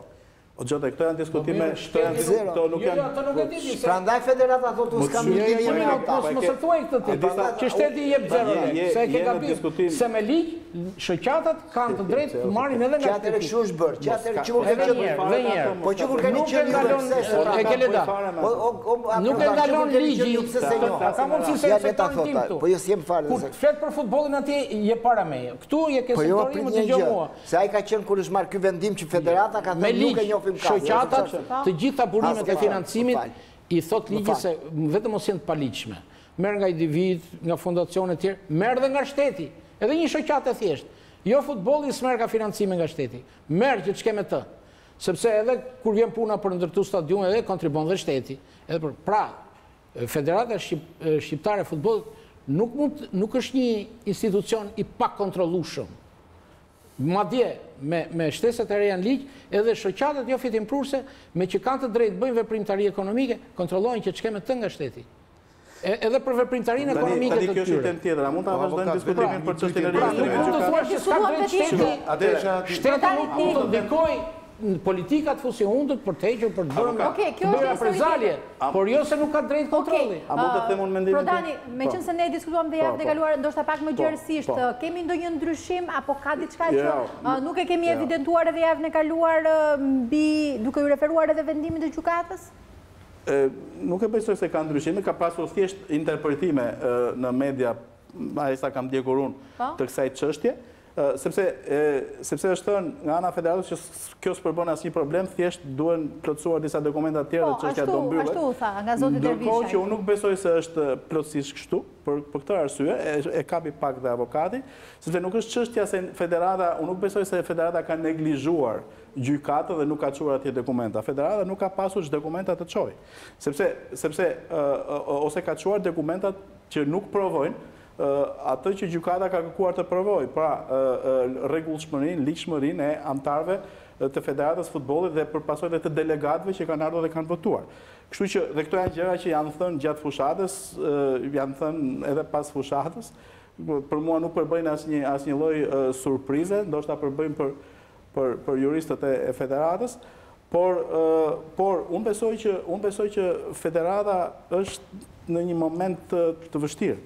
Sepse Natyrisht që ata mund të bëjnë prapë kërkesë në gjykatë, si thot avokati, nuk e di se sa herë mund ta bëjnë këtë, mund të vazhdojnë pafundësisht. Sa herë ta pushoj gjykata mund ta bëj, por ama ata gjatë gjithë kësaj kohe nuk janë të legjitimuar. Nuk janë të legjitimuar, por sepse nuk kemi të bëjmë vetëm, nuk kemi të bëjmë sipas me kështu thot ligji, nuk kemi të bëjmë vetëm me të themi jo legjitimim të organeve drejtuese. Kjo është shumë e rëndësishme. Po kemi të bëjmë dhe me vendimet e tjera të asamblesë, sepse asamblea ka marrë vendime edhe për buxhetin vjetor dhe për disa gjëra tjera. Pra, unë them që këto e komplikojnë performancën e federatës. Nga ana tjetër, në rast se do përfundojmë në situatën kur, zgjedhjet nuk do legjitimohen. Nuk do legjitimohen, po flasin vetëm për gjykatën e Shqipërisë, nga gjykata e Shqipërisë. Atëherë do kërkohet të bëhen zgjedhje të reja. Po, si pas statutit, atëherë unë mendoj që këtu hymë në një kolaps, në impas juridik, sepse si pas statutit federatës, zgjedhjet e reja do të shpallë Komiteti Ekzekutiv. Komiteti Ekzekutiv është i paligjshëm, ose i paregjistruar, i palegjitimuar. Pra, kemi të bëjmë me një... Kemi të bëjmë me një rreth vicios... është regulator? Kemi të bëjmë me rrethin vicios ku që të legjitimohen zgjedhjet, dohen shpallur zgjedhje, po që zgjedhjet nuk mund të shpallen se kemi... Po mund të mblidhet një asambleje e jashtëzakonshme që mund të vendosë? Po kush e thret asamblenë e jashtëzakonshme? Asamblenë e jashtëzakonshme mund ta thrasë 1/3 e anëtarëve në mundësi. Mund ta thrasë sekretari përgjithshëm. Mund ta formalizoj Komiteti Ekzekutiv. Statuti nuk e parashikon. Jo, një minutë se është ligji për shoqatat, i cili parashikon dhe këtë raste të tilla. Antarët e shoqatës që janë antarë të regjistruar, të gjithë që kanë personalitet juridik, mblidhen edhe gjejnë rrugën se si do ta bëjnë. Kush e thret? 1/3 e antarëve ka të drejtë të thresin mbledhjen e asamblesë. Komiteti Ekzekutiv e legjitimon. Komiteti Ekzekutiv nuk është legjitimuar, atëherë 1/3 thret mbledhjen e asamblesë dhe marrin vendime atje se si do bëhet. Po si e thret? Shiko, nuk është kjo zgjedhje. Ka disa procedurë. Jo, fali sekondë, se atje ka në statut përcaktohen disa hallka të procesit të thirrjes dhe organizimit të asamblesë, të cilat të tëra i vulos Komiteti Ekzekutiv. Unë nuk e di se si mund t'i delegohen këto 1/3 antarëve. 1/3 antarëve thret asambletë e jashtëzakonshme. Pse? Sepse vërtet mundet që mund të organizohet një asambleë, por do të ketë gjithmonë një palë apeluese. Do të ketë gjithmonë një palë. Nëse nuk do bëhet kjo që thoni ju, nuk ka rjet, ka parashikuar ligji të gjitha. Jo, ligji parashikon rrithemelimin. Rrithemelimin e federatës. Për të shkuar në zgjedhjet legjitimore. Po, rrithemelon. Po ato që kanë filluar në 1920, ku do të çojë? Po jo, rrithemelon këtë subjekt juridik të vetë antarët e shoqatës do gjote prapë 1930. Se mos i bëj çik më shkurt. Po. Bashkim Fino kur erdhi për kandidat për president i Federatës Shqiptare të Futbollit, nuk e kishte marrë mendje që Armando Duka ishte kaq i fortë, kaq i fuqishëm dhe i fitoi zgjedhjet. Që në këtë moment Armando Duka kishte një vit që... Me lidhje me këtë ka kjo... Ta bëllin. Kjo çështja e regjistrimit në gjykat, ka lidhje me këtë? Më është s'ke, nuk kemi që t'i bëjmë... Se ju thoni që e pa legjitimuar këtu, e pa legjitimuar atje... Po një mëndja jyri në garë, konkuroj... Po kishe i vit bulikotës va një platform, va një rjusim... Shumë mirë bëri. Bëri që të bëj një garë, vërtet, se para 4 vjetësh dole 90-0, me një kandidat qesharake. Pra i këthy zgjedhjet në qesharake. Bëri atë që nuk u bën zgjedhje qesharake. Avokat, kam 5 vjetë. Këtë e bëri Bashkim Finu. Jam 5... Pra, pam një garë, ne me pam garë. Dha një platform, dha ca kritika shumë konstruktive. Këto janë mbyllur. Do këthe besimin, thake, e tjere. 5 herë që kam dikur zgjedhjet. Për këtë bravo i qoftë ati kandidatin që hyrin garë. Ishte garë, ishte kjo. Po Bashkimi pati, zoti Fino fali, pati gabim që hyri shumë vonë garë. Po qënë si jo një shoqat, jo pa një shoqat. Avokat, kjo ka lidhje me zgjedhjet. Legitimitetin e zgjedhjeve. Po nuk ka lidhje me kandidatin. Unë qofshe i gabuar, unë mendoj që zgjedhjet kanë përfunduar. Po çështja e regjistrimit ose jo, nuk ka lidhje me kandidatin. Dhe diçka tjetër që unë besoj që skrupuloziteti me të cilën kjo gjyqtare e ka trajtuar procesin e regjistrimit mund të shkaktoj federatës dhe problemet tjera, sepse unë besoj që për shkak se nuk kontrollohen për një kohë gjatë, pra nuk verifikohen për një kohë gjatë, mund të ketë edhe antarë të tjerë të federatës, të cilët nuk janë kontestuar në gjatë zgjedhjeve, sepse dihen tradicionalisht janë klube që gjithmonë kanë luajtur futboll, luajnë futboll dhe që kanë votuar rregullisht, por që mund të kenë probleme me dokumentacionin, sepse pak nga vet themi ajo situata institucionale dhe varfëria ku ndodhen klubet tona, padituria e drejtuesve, bën që mos t'i ndjekin, mos t'i verifikojnë ku janë me aktet, çfarë mangësish kanë. Dhe e dyta, edhe nga ana federatës kam përshtypjen që nuk shikohet me vëmendje. Fakti tregoi që derisa ishin lënë pa regjistruar ato shoqata, tregojnë që nuk i ndjekin me vëmendje. Kështu që po them këtë që mund t'i dalin probleme shumë të mëdha. Pra mund të kemi dhe raste klubesh ose antarësh të tjerë të federatës, të cilët nuk mund të paraqesin dokumentacion për të provuar që janë 100% në rregull me ligjin. Dhe gjykata nuk ka rrugë tjetër. Po nëse ashtu si thotë zoti Prodani, aq më mirë që të dalin gjithë problemet të zgjidhen e të rregullohen. Problemi ja thash dhe pak më parë. Është një leksion shumë i madh. Dhe pak më përpara e thash avokatit. Mos zotëri, aty vendimet janë kolegjiale, janë të asamblesë. Në Republikën e Shqipërisë, unë me sa diu me atë pak modeste apo zero juriste. Ligji. Tani, a dënohen antarët e asamblesë gjithë së bashku, se ata kanë votuar, ata kanë marrë vendim. Nuk bëhet fjalë. Jo, po vetë për civile, po s'ma shpjegove çfarë. Bëhet fjalë që nuk regjistrohen. Po puna madhe më thash, ma nxirr çfarë? Po më thuaj pra ç'a ndodh kur s'regjistrohet, ma thuaj. Ja po ta them unë. Po më fal për duhet të bëjë tjerë ose të shkrihet. Kush? Ja po ta them unë. Ja po ta them unë. Ajo FIFA. Tash zanati im këtu. Po jo, ti te zanati që s'më shpjegon mirë. Po them prap. Komiteti Olimpik është i pa regjistruar, është kupola e sportit në Shqipëri. Paralelizmi nuk do të thotë që është një shembull pozitiv. Prodan, mi pyetje kisha, nëse kasi, do bëhen ndeshje, nëse kasi, hedh poshtë kërkesën e zotit Fino. Dhe gjykata shqiptare nuk e legjitimiton Federatën Shqiptare e Futbollit. Çfarë do ndodhi? Po natyrisht, po pse si mendon ti se kasi do komandojë gjykatën shqiptare? Gjykatat atëre më dëgjoj mua. Kjo nuk e shbën faktin që ata nuk janë legjitim. Janë dy gjëra të ndryshme krejtësisht. Sepse kjo është e rëndë. Nuk mundet kasi të urdhërojë gjykatën shqiptare thotë bëj legjitim ata. Gjykata shqiptare është një pjesë e pushtetit, një nga pushtetet e cila është e pavarur edhe nga qeveria dhe nga parlamenti, nga gjithë. Jo më nga kasi. Ne jemi shteti pavarur, zotëri, kemi fituar 12-ën pavarësi. Kasi ndërhyn në gjëra të tjera. Edhe në Fegjashi i pavarur ke qenë.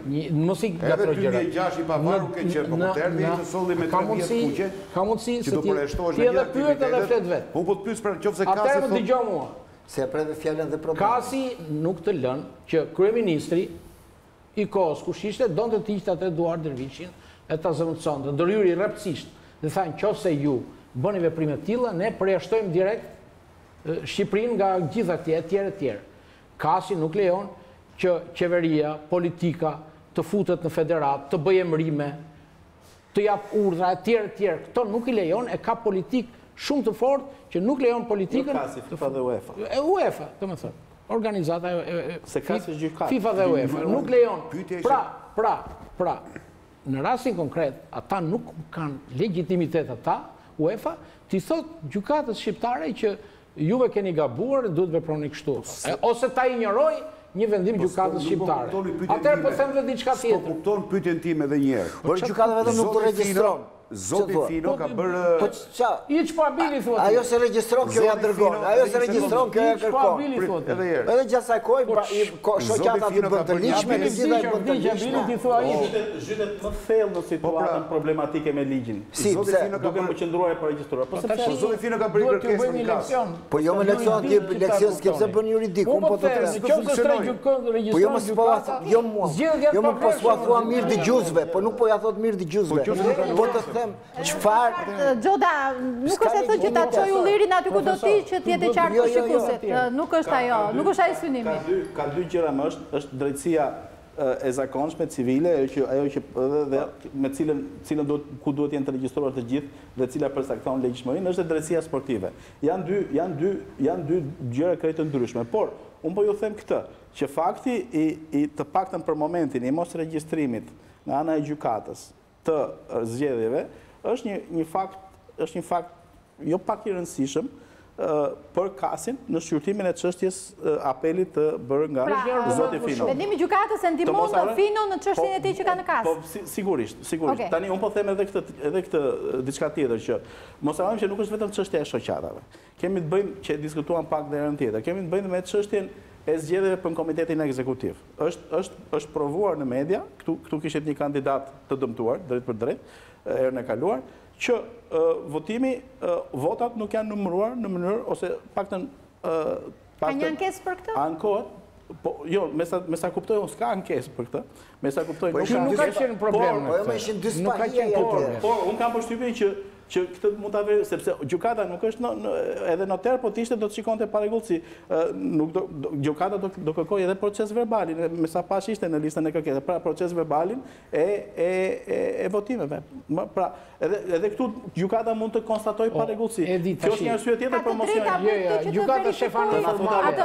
Avokat ka të drejtë që të shikoj nëse ka pasur paregullësi apo jo gjatë procesit zgjedhor. Gjykata shefanën formale dhe kryesori është personaliteti juridik. Në qoftë aty ka të gjëra të tilla, do të dalë një person që të ankohet, të drejtohet me padi gjykatës, të vinë palët për plasën. Mos ta ngatrojmë, është jashtë, jemi jashtë i konteksti. Ky problem nuk ka dalë në gjykatë.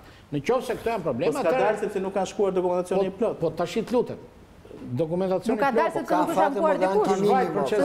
Zoti Spaiu ku janë kaluar tashë kanë bërë një pas përket një procesi tjetër jo këtij. Po s'kam nuk bëhet më do se ai afatet e ankimit kanë mbaruar. Çfarë do ndodhi punë e madhe? Është njësoj si një shoku jon i vuni profesori 4, i tha verë ti se unë sta quj, i tha. Ka ngel Barceletke. Vene 4 ti dha profesor se unë sta quj. 4 ngeli aty, ngelin klasë ai. Tash këta nuk e regjistruar çfarë do ndodhi thonë këta. Do të kuptoni gjatë, do dhe ajo që je i paliqëm, pik. Okej, shkojmë në publicitet dhe më pas shikojmë fitoren e vllaznis me Lushnjën dhe barazimin e luftëtarit me Teutën. Pas publicitetit sërish në studio me diskutimet për takimet.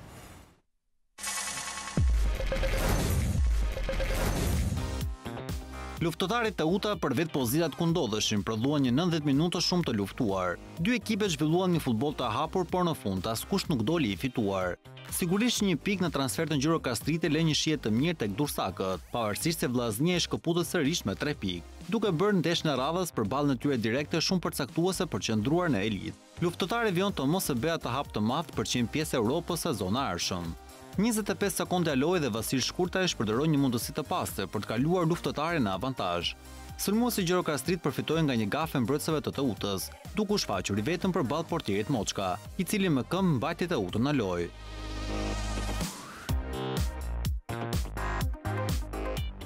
Në minutën e 24 Teuta ju afrua golet të avantazhit me Latif, që me forcë krijoi hapësirë në mbrojtjen e luftëtarit, por e majta e tij nuk kishte në kuadrat.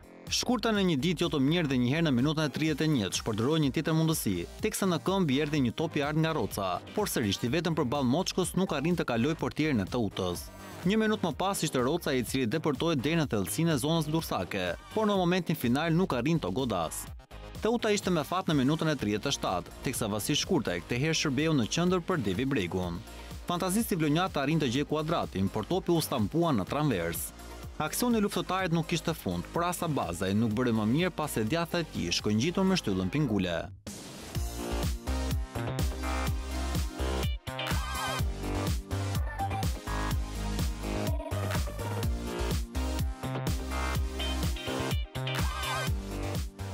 Pjesa e parë dhuroi një ritëm shumë të lartë, pasi as Teuta nuk qëndroi në pritje të kundërshtarit, por në disa momente kishte mundësi të ndëshkonte kundërshtarin, si në minutën e fundit të pjesës së parë.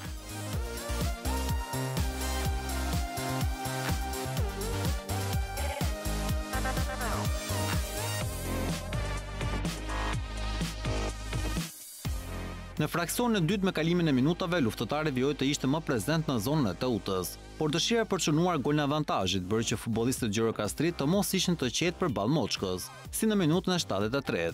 Teuta u përpoq të bënte keq me goditje standarde, por djatha e Dedić nuk ishte e saktë në asnjë moment. Dursakët i falen dhe njëherë aftësive të shpoti Moçkës, i cili në minutën e 84 ndali mrekullisht një goditje me kokë të Jakovljević.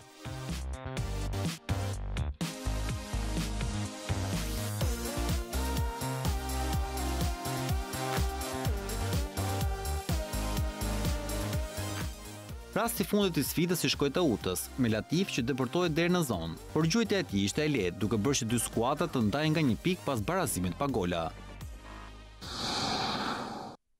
Nuk arritëm shënonim, se po të shënojmë, kjo është diferenca e futbollit. Ku shënon, sigurisht duket sikur gjërat shkojnë shumë mirë.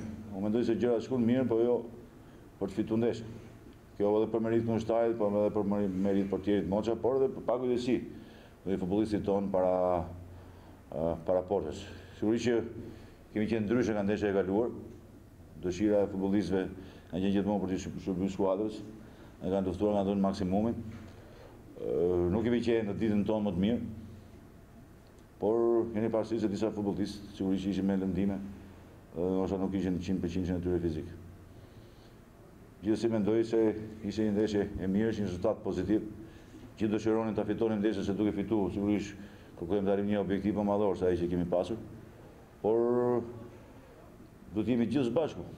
Ashtu që kemi qenë gjithë në deri këto momente, por të shku përpara, sepse kemi ndeshje tjera akoma më të vështira. Ne për pozita që jemi kishte marrë për rezultat pozitiv, pavarësisht se e dinim që Gjirokastra ka skuadër shumë mirë, element cilësor. Kështu që barazimi mendoj që është rezultati më i drejtë, duke parë dhe edhe rrjedhët të shkojë loja në 90 minutë, mund pësonin gol që minutat e para, dy raste të pasur për kundërshtar. Pastaj me kalimin e minutave skuadra e mori veten, kishën edhe ato mundësitë tona, siç ishin këto rastet e fundit, mendoj që rezultati është pozitiv për ne barazim.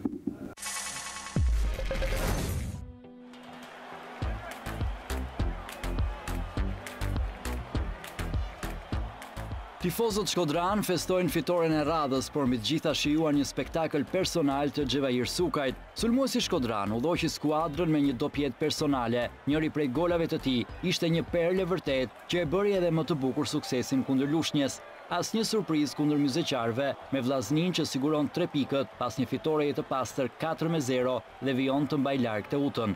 Në aksionin e parë, në topin e parë që i vjen në këmbë, Xhevair Sukaj nuk mendohet 2 herë, godet fluturimsi duke kaluar Vllaznin në avantazh në minutën e 6. Një gol i shpejt, i cili jep më shumë qetësinë shkodranëve për të administruar si duhet sfidën kundër Lushnjës. Në një aksion thuajse identik, këtë herë ai që i shkëputet mbulimit të mbrojtësve ishte Andi Ribaj. Koordinimi i tij ishte edhe më i bukur, një gol që praktikisht mbylli llogaritë me skuadrën myzeqare që në minutën e 15. Lushnja nuk ishte as dëshirë dhe as mundësinë për t'u rikthyer në lojë. Goditjet nga jashtë zone të kapitenit Sefa nuk vendosën thuajse asnjëherë në siklet portierin Sherri. Në të 36-ën, Sukaj provoi edhe një herë të gjente kuadratin e Spahos, por e majta e Shkodranit shkoi ngjitur me shtyllën pingule. Në minutën e 45, tifozët e pranishëm në stadium, por dhe çdo tifoz i futbollit të bukur, shijuan një kryevepër të Xhevair Sukajt. Sulmuesi Shkodran realizoi një gol nga më shumë se 50 metra distancë, një gol i rrallë për futbollin shqiptar, që i shton edhe më shumë vlerat e një sulmuesi kalibri si Sukaj. Për të, ky ishte goli i dytë personal dhe i treti për Vllaznin. Pjesa e dytë kishte shumë pak interes për të dy skuadrat. E gjithë skena u kthye në një dialog të ofensivës shkodrane me portierin Spaho. Për të kompletuar ndeshjen perfekte të Vllaznis, mendoi Iriu Pulsi, i cili në minutën e 82 shënoi golin e tij të parë me fanellën shkodrane, duke kompletuar pokerin e golave. Lushnja vijon të respektojë çdo skuadër, fundja në këto kushte e ka të vështirë të bëjë më shumë.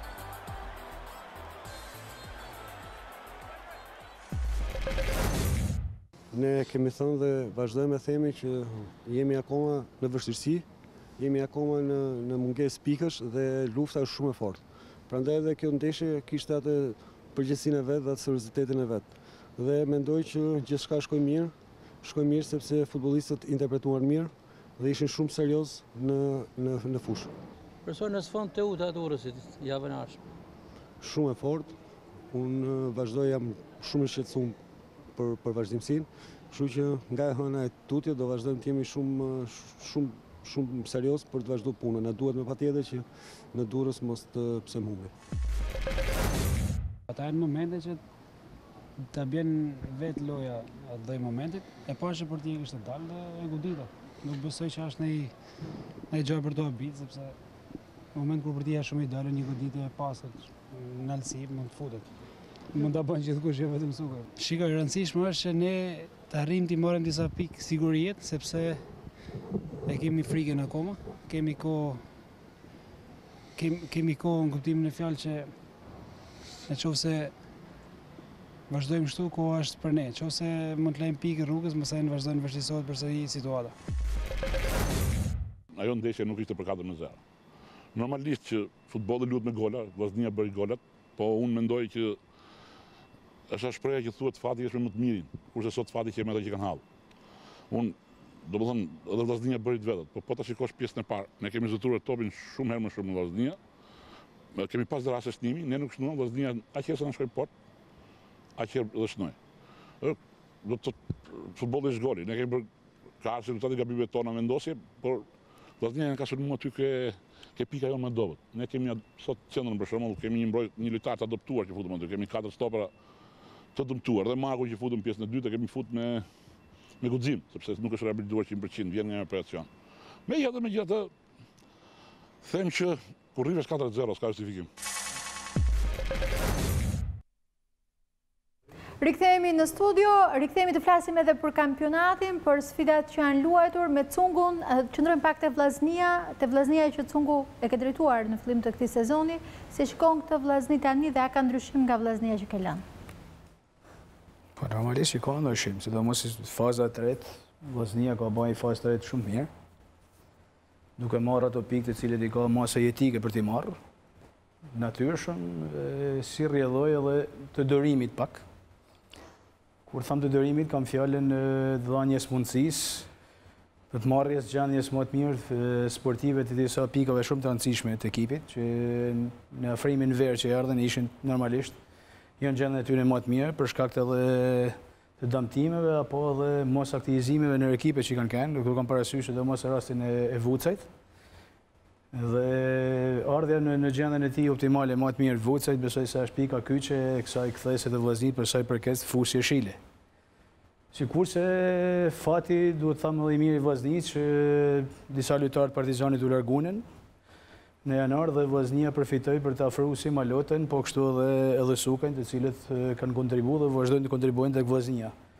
Dhe që është më rëndësishme, për mendimin tim, është edhe afrimi disa personave të cilët po e mbështesin Vllaznin në çdo aspekt, sidomos edhe në atë financiar, pra po i rrinë afër klubit një farë mënyre si president e tjerë, duke dhënë jo vetëm premje, por edhe duke ndaj afër shumë afër ekipit. Besoj që gjatë cilën Vllaznia ka pas masë domosdoshme, për mendimin tim. Këto janë disa ndryshime. 10.000 euro kishin vënë premio. Unë thamë drejtën, jam shumë larg në këtë periudhë, normalisht e ndjeku me shumë dëshirë dhe me shumë kënaqësi rezultatet e Vllaznisë, sepse jam shkodran normalisht në rrallpar, edhe është qyteti jem, është ekipi jem.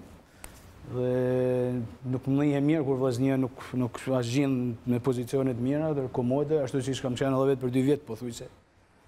Me shpirt. Po aty është akoma. Në rrdham, siç e thojmë, për mbijetesë lufton. Përsëri nuk ka ndonjë ndryshim. Për sa i përket objektivit. Kjo situatë po bëhet 6 vjeçare, 7 vjeçare Vllaznisë, me sa duket kështu më duket a shkru. Por nuk e di se kuj, kur nuk duhet shkojnë shumë monel Vllaznia, por edhe ta majmë në aty ku duhet, më sa mas me ra, prej kategorijet me zemrën dorë për të bën trajnera, sportista, tifoza. Nuk i shkon fakti klubit një emit malë si Vllaznia, por që të thamë, kjo është situata, kjo është Vllaznia momentale dhe i gëzohem, thash edhe herë tjetër rezultateve të fundit Vllaznisë, i ka jetike, por që Vllaznia duhet të rrinë shumë serioze dhe me kam tokë dhe shumë vigilente, sepse shkodranët e dinë shumë mirë se edhe kampionatin e vjetëm që anulli. Kampionati vjetëm deri në Vllaznia deri 6 javë po marrë kampionate me zemrën në dorë. A mund të përsëritet dhe është e mund të përsëritet thash përpara, 6 javë po marrë kampionati, Vllaznia ka kanë vend 4 për Kupën e Europës dhe ekipet të cilët pothuajse kishin marrë pikë gjatë gjithë kampionatit morën 3 pikë javë pas jave në fund kampionatit, ndërsa Vllaznia kishte vështirë për të gjetë 1 pikë. U flit që për projektet maja për Vllaznia europiane etj, por më shumë se e din trajneri dhe më mirë se din trajneri nuk e din askush aty. Nuk e di, a janë të qëllimshme këto objektivat nga njerëz anonim, o duhet Europë këtë vjetë, jo pa qëllim edhe vetë, ma shumë gjana të cilët përjeton e klub, një në arsyet dhe ishte dhe u largova, sepse mendova që t'ja lënë dikuj tjetër ta çojnë vëllezërin në Europë. Se u largove, Cungu? Në momentin e largimit u tregove pak i heshtur dhe i distancuar edhe me media, ndoshta për të shpëtuar pak vëllezërin, më duk. E kam thënë, besoj se edhe ju që jeni ky studio, por edhe ata që e kanë ndjek futbollin dhe ndjekun, besoj se i dinë gjana dhe nuk më rënë as pak të flasun. Për këtë arsye, thash në respekt të emrit vëllezërisë dhe asgjë tjetër, kam ndaj heshtën dhe kam preferu që i të bëj tifo për vëllezërinë në distancë normalisht, nëpërmjet televizorit. Vetëm një herë kam shku në stadium, dëshira zemra më thotë më shku çdo ndeshje, por preferoj ta shoh nëpërmjet televizorit shtëpisë, që nuk vllaznia ka shumë probleme, ka imi halle, me këto fjalë besoj se gjithkush kupton se Vit pas viti, sidomos kur kemi dhe tëftuar nga Shkodra këtu në studio, që në të vërtet janë pak të rrallë, jo për munges të ftesave, po për munges të mundësive, ndoshta druen edhe fakte që do vime aty të flasim për vallëzim, po çfarë do themin në fundit. Duket sikur çfarë do gjë që themi nuk e rregullojmë situatën. Po dy kompe. O të thosh të vërtetën, realitetin, ose të vishet bash hipokrizina, nuk e ditë është ndorët njerëzve për të zgjellë. Cungu, gjithmonë flitet për privatizimin e klubit. E ke ndjerë këtë gjë që ka qenë një proces aktiv gjatë kohës që ke drejtuar vllaznin për kaq kohë? Nuk e di, janë fjalë që po bëjmë dokumentacionet gati drejt qitjes në treg të klubit. Këto janë pjesë juridike, të cilët nuk më takojnë mua dhe nuk jam i kësaj fushë dhe nuk e njoh dhe nuk më vjen marrë me thonë që nuk e njoh këtë fushë. Por di që ja thonë për 2 vjet që kam kënë, po bëna gati, mos u mërzitni. Kam ka një trajner i cili që ditën e parë kam kërkuar me të madhe dhe kam thënë, ndoshta kundër interesit të bashkisë, edhe pse mund të kenë tingullu keq dikujt, por kam thënë në interes të bashkisë, sepse bashkia ka interes për t'ia dhënë privatit vllaznin dhe për të hequr përgjegjësinë, që nuk është e vogël. Një ekip si Vllaznia për Shkodrën do të thotë shumë, futbolli në Shkodër është si feja.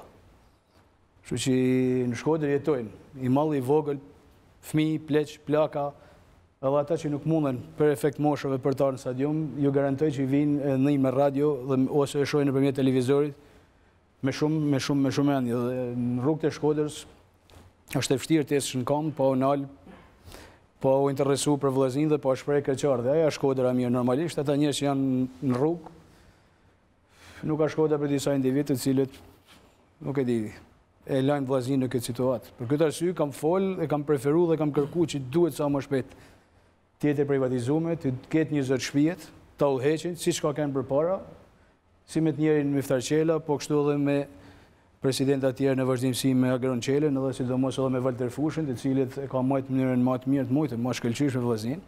Unë kam kënë zëvendëstar një me profesorin në Rum, të cilët e kam përballë. Për 3 vjet kam kënë zëvendëstar një dhe profesori është një në profesorët i cili ka dhënë kontribut shumë të madh tek vllaznia, ku fatkeqësisht në rrshiti kampionatin nga atur për pak, për dal kampion, por ka kënë fitu si kups, Vllaznia, sistematikisht në kupat e Europës dhe në ta kohë ka thyllë rekordin për sa i përket kalimit turrave në kupat e Europës. Ka kënë i vetmi ekip shqiptar që 3 vjet rresht ka kaluar 3 herë turret e para. Në atë kohë ka kënë risi për ata kona. Tash flasim për kohën tjera, po do të them një punë shumë mirë të bëmë nga ajo presidencë. Nuk e di bashkia sa e kohë të pash gjatë periudhës së verës, gjatë periudhës së merkatos, shumë skeptik. Premtoheshin shumë, por më duket se realizoheshin pak dhe ishe i dyzuar në mendim të qëndroje apo të largoheshe. Problematike. Realisht kam dashur me ikë që mos neshin me Tiranën, që t'jem i ndershëm. Këtë gjëja kam bërë prezent edhe kolegëve të mi aty, i pjesë sportistave, por edhe stafit, edhe drejtuesa më të natë klubit. Megjithatë, majta për shumë arsye personale edhe të mia që s'kan bëj as me aspektet ekonomike, as me asgjë, por disa problematika të cilat kanë klub dhe nuk dosha të largosh apo të dërhosha për arsye të ndryshme. Por thash, nuk isha i kënaqur absolutisht as me kompozimin e klubit. I vetëm ishte shumë e vështirë. Zoti Prodani e përmendi parë që një trajner nuk mund të bëjnë trajnerin, menaxherin, doktorin, shoferin, ku po di gjë. Fatkeqësisht aty modesh me i batana. Dhe normalisht nuk u arritën të mërëshin atë lojtarët të cilët unë shpresosha dhe unë dosha që të ndryshoshim faqen e Vllaznisë. Ka i problem thash edhe më përpara Vllaznia, sepse nuk mund të thush se ka një buxhet relativisht të vogël po jo dhe kështu të tërmpetojnë si që tërmpetohet në për, por bugjeti vjen atëherë ku ty nuk hinë punë. Të vllaznia ishte të thoshin merre karrocën, hin markato, të shparja ku diun se ku bëhen pazaret sot, mushë markat, mushë karrocën, del futen makinë po mos ne plekt. Se tash po ja napim lekt. Nuk mund blesh lojtar në këtë mënyrë, nuk mund t'i bindësh lojtar me këtë mënyrë, hajde shkruaj firmos se vinë rrogat. Jo për fajt të drejtuesve të bashkisë, po për fajt të buxheteve, burokracinave, nuk e di se kur janë, dhe këtu duhet jemi ndërshëm dhe drejt për drejt dhe nuk jam hipokrit, për të ngarku me përgjithësi ata që asash për të ngarku, por për të folë një realitet. Ka pas probleme deri në 3-4 muaj rrogash. Mos më thonë kena kapur edhe muajin e 5. Sikurse edhe mosdhënie kësaj shumë sportistave, po thuaj edhe për një vit. Sportistët të cilët te trajneri gërsasin sparit, ç'a bëhet me mua kur i marrim, ç'a bëhet etj. Situatë cilën normalisht thash edhe herë nuk është shumë pozitive për gjatë gjithë kampionatit, e sidomos në fillim të sezonit kur ti pretendon për me ndërtu ekipin.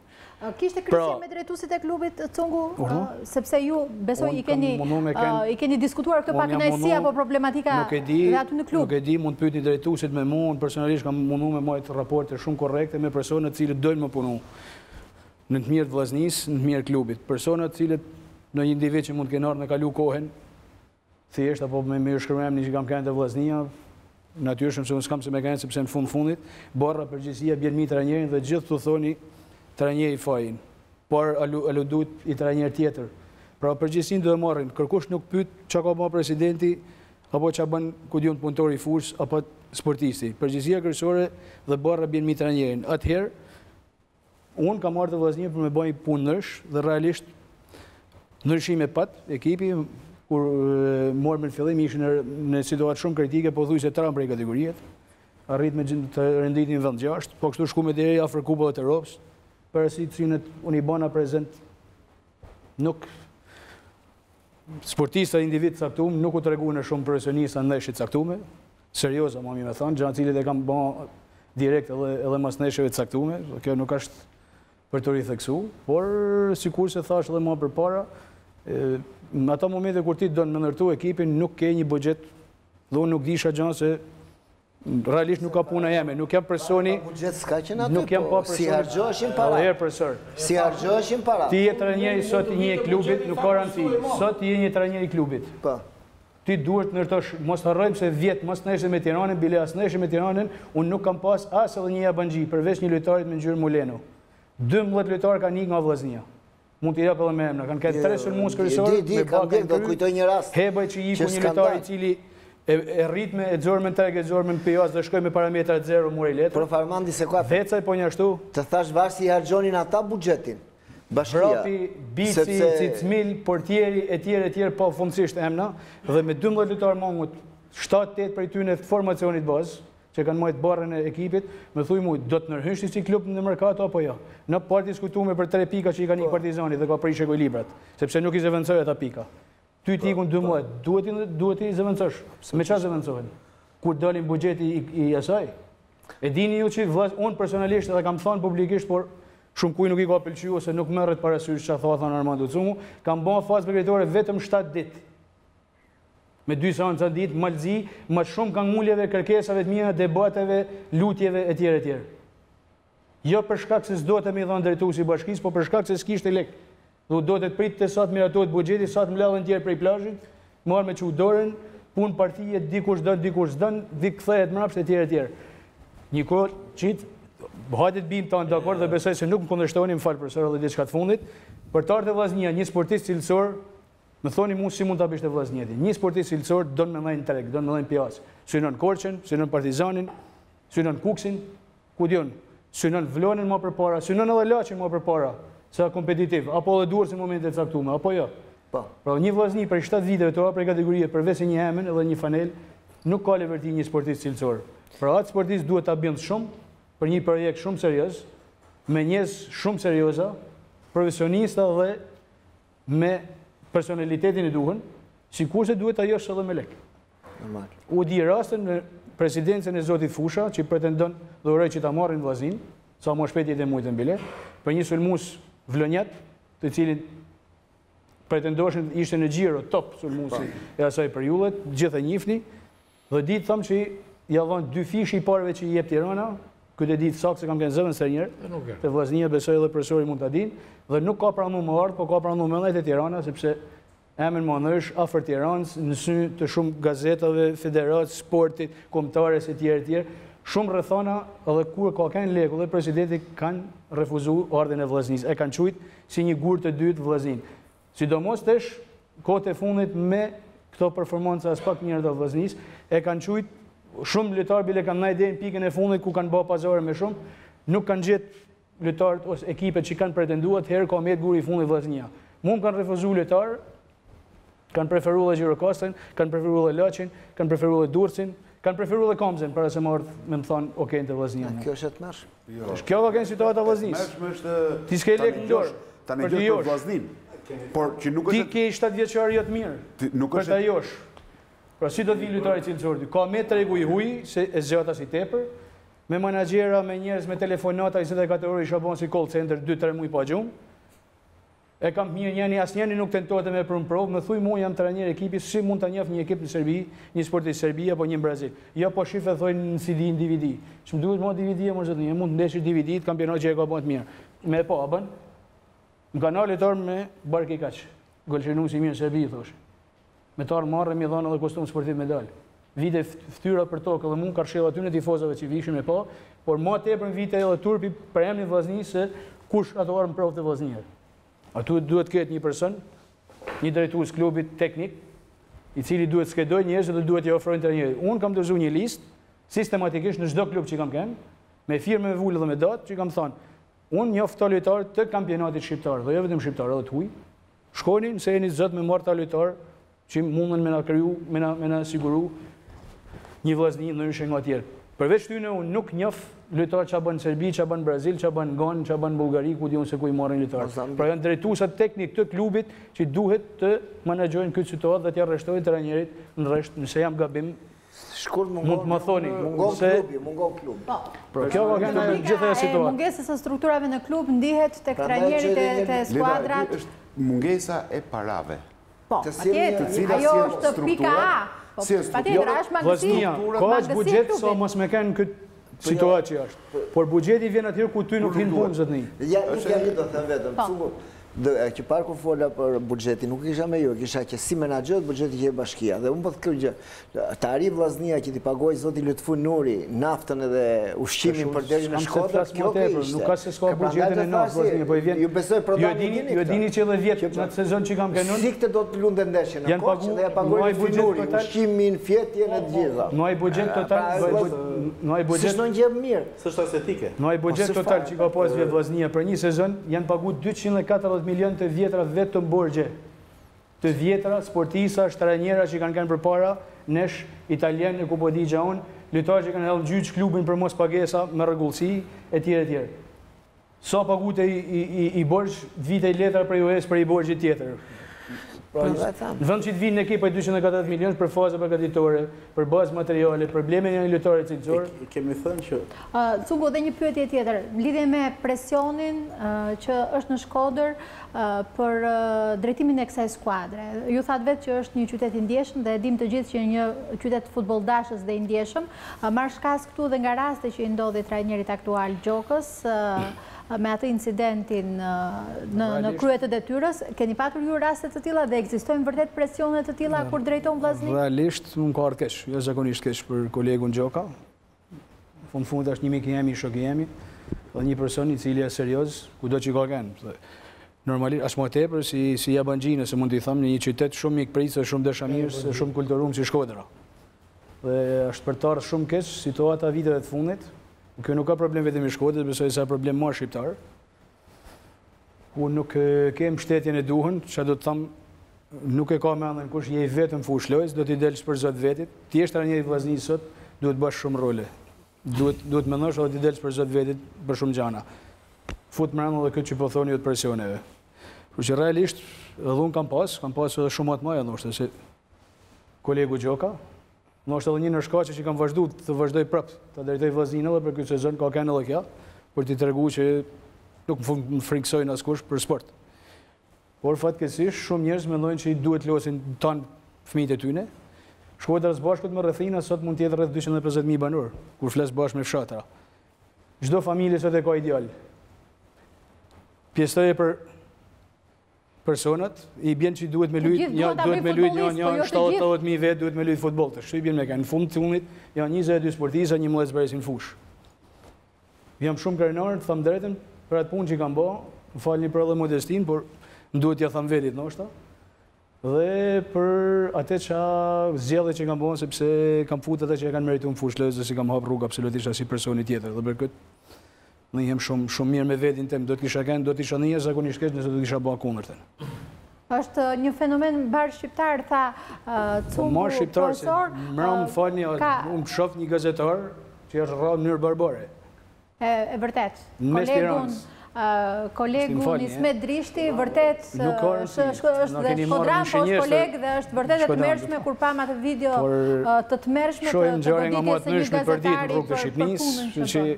Po në një vend ku s'ka mbështetje, nuk mund të nollin Leç, nuk mund të nollin Durrës, nuk mund të nollin te Partizani, s'mund të nollin ekipet e Korçat, e Gjirokasë e tjetër. Sot në Shqipëri jemi i lehtë. Nollin një vend ku ishte i vetëm fush, ku pritë nga momenti me të ardhmë mes fush gjithë që i vishin, ku kishte momente servitje që edhe se kisha mendin të proces servitor, po shifsha kush po mpret të dyrë të kjo situata në Shkodër. Më solli në kujtime. Se dhe profesor ka qenë trajner. Unë kam qenë në 2 momente atë që mund ta them pak më mirë. Kam punuar me Cungun kur e ka pasur zoti Valter Fushaj, kam punuar edhe me bashkinë në 2013 në bas zgjedhjeve. Mase ka qenë në periuda më e keqe e trajningu tim në atë periudhë, sepse në momentin që e ka marrë me vonesë në 23 korike mbaj mend si sot, dhe kam pas të rreshtuar 89 veta. Do më thënë se ishte mbas zgjedhjeve. Dhe mendoj që kam pas edhe unë, atë që tha Armando, çdo trajner në çdo rreth, edhe ndonjë rreth tjetër kam pas, por normalisht janë... Ekziston ky presion? Ekziston ky presion sepse ndihet gjithmonë nuk ka balanca.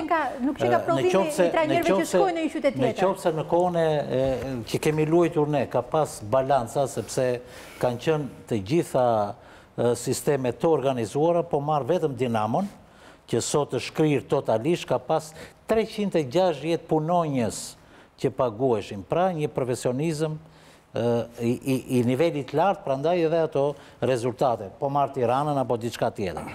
E lidh me vllaznin sepse që në 2013 diskutuar që do të vi zoti Valter Fushaj dhe kjo ndodhi si një barsolet që vazhdon edhe sot e kësaj dite, por mendoj që atë që besoj dhe Armandon, që edhe median që është afruar 1 ose 2 biznesmen të fuqishëm, që jo vetëm në fush me premio, por po e mbështesin edhe afër duke ndënjur në një periudhë të vështirë. Unë do të thosha do të kap një gjë esenciale të vllaznia. Në gjithë këto vite, një qytet kaq i madh që kanë nxjerrë lojtar të shkëlqyer, unë e kam drejtuar 2 herë, por në periudhën gjithmonë flas të administrimit bashkisë, nuk ka pasur asnjë objektiv madhor.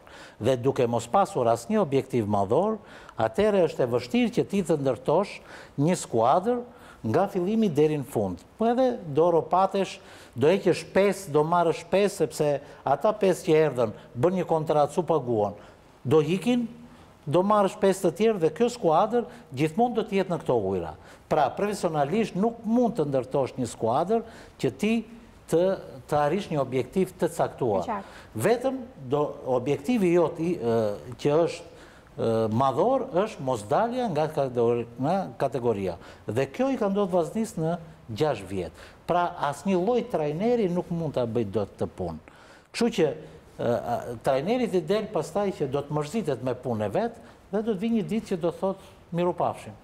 Kështu që i del për detyrë në qoftë se vllaznia, që unë besoj shumë që vllaznia të shpëtojë ashtu si dhe Teuta, sepse po në futbollin ton shumë skuadra me një statur të shkëlqyer. Kemi nevojë për traditën, kemi nevojë për emrin, për fanellën, për... Dhe më vjen mirë që një skuadër si luftëtari u kthye një emër i traditës, shpresoj që të kthehen me radhë si Besa e Kavajës, të kthet Berati e shumë skuadra tjera, që kanë një traditë, Tirana nuk diskutohet, se mendoj që nga dje fitoj një ndeshje shumë të rëndësishme dhe besoj që ka dalë në superiore, dhe shpresoj që gjitha ajo punë që u bë vjetë jo normale, të jetë një mësim i mirë që ekipi Tiranës të shkojë atje ku ka... Do flasim për Tiranën në vitin tjetër, sezonin tjetër, po shikoj kisha diçka.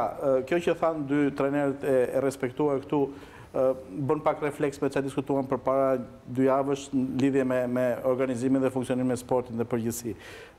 Shiko, legislacioni me cilin funksionon një organ publik si që është bashkia, është totalisht jo kompatibël me mënyrën se si duhet funksionojë dhe të organizojë një klub futbolli. Dhe këto janë arsyet e këtyre historive që para ka, po para s'ka, para vin, po para s'vin. Dhe në vimët atyre gjërave që thamë, kjo ndodhë sepse nuk ka politika, nuk ka një kokë të sportit, pra nuk ka pasur një reform të mirëfillt sportit shqiptar të drejtuar nga qeveria, ashtu siç duhet, nga shteti, ashtu siç duhet ishte. Tani, bashkit, në mendimin tim, bile bashkit në shumë, jo vetëm që është jo kompatibël, po bashkit në një farë mënyrë bëjnë akrobacira shumë të komplikuara që të marrin para të heqin nga buxheti i bashkisë e t'i çojnë te klubi i futbollit. Bile kjo duhet ndaluar sipas meje, duhet ndaluar, por duhet gjetur mënyra se si të funksionojnë klubet e futbollit. Edhe legjislacioni, edhe për privatizimin e klubeve bashkit gjejnë vështirësi. Shpesh herë gjenden kryetar bashkisë kurajos me juristat të zhdërvjellë që gjenë zgjidhje, por shpesh herë u lindin edhe probleme madhore, sepse në fundit mund të akuzojnë nesër për një parregullsi, pra mund për shitjet një aseti publik në formë parregull të tjerë siç ndodhet në dom. Prandaj duhen kuptuar, nuk është se nuk kanë dëshirë bashkit, por duhet marrë fund epoka.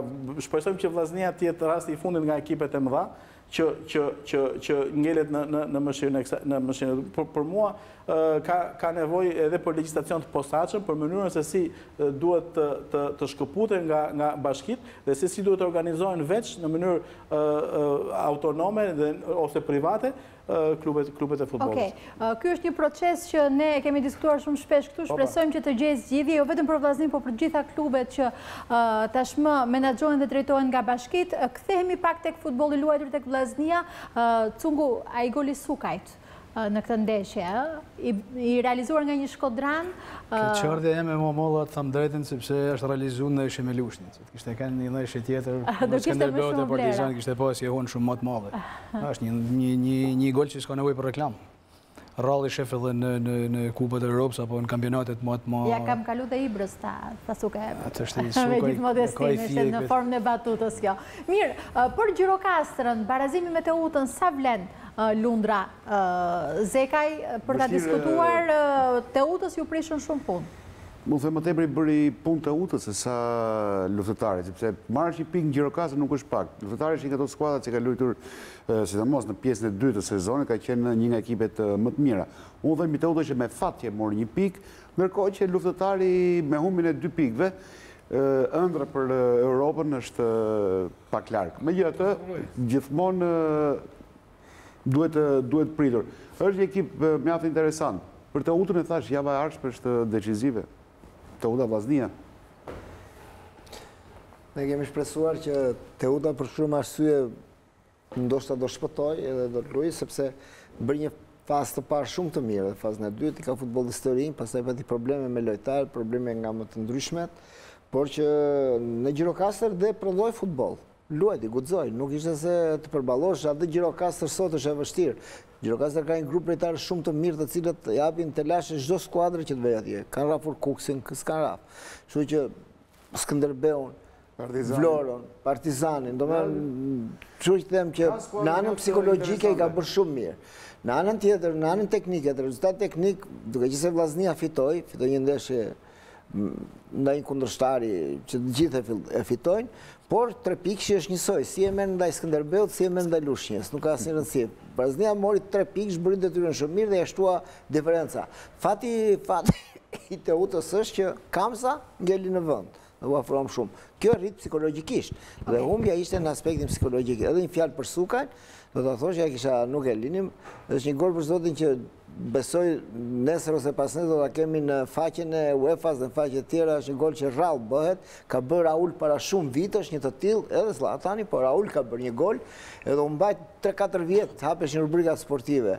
Kjo tregon edhe një herë atë të Prodanit që Sukaj në kushtet që ishte Partizani në sulmin edhe mund mos ishte larguar. Shpresojmë ta kemi vllazin gjithmonë siç e kemi patur dikur në piedestal të futbollit, sepse gjithmonë me artin e vet që ka bërë me shumë lojtar me emër me këtë sport, gjithmonë i ka dhënë kredaritë gjithë Shqipërisë. Do të shikojmë se si gjen pragu i takimit Flamurtarin dhe Skënderbeun që do të përballen nesër, duke mbyllur kështu javën e 28 të Superligës. Se shikojmë përgatitur nga Erion Shkëmbi dhe më pas rikthehemi sërish në studio me diskutim.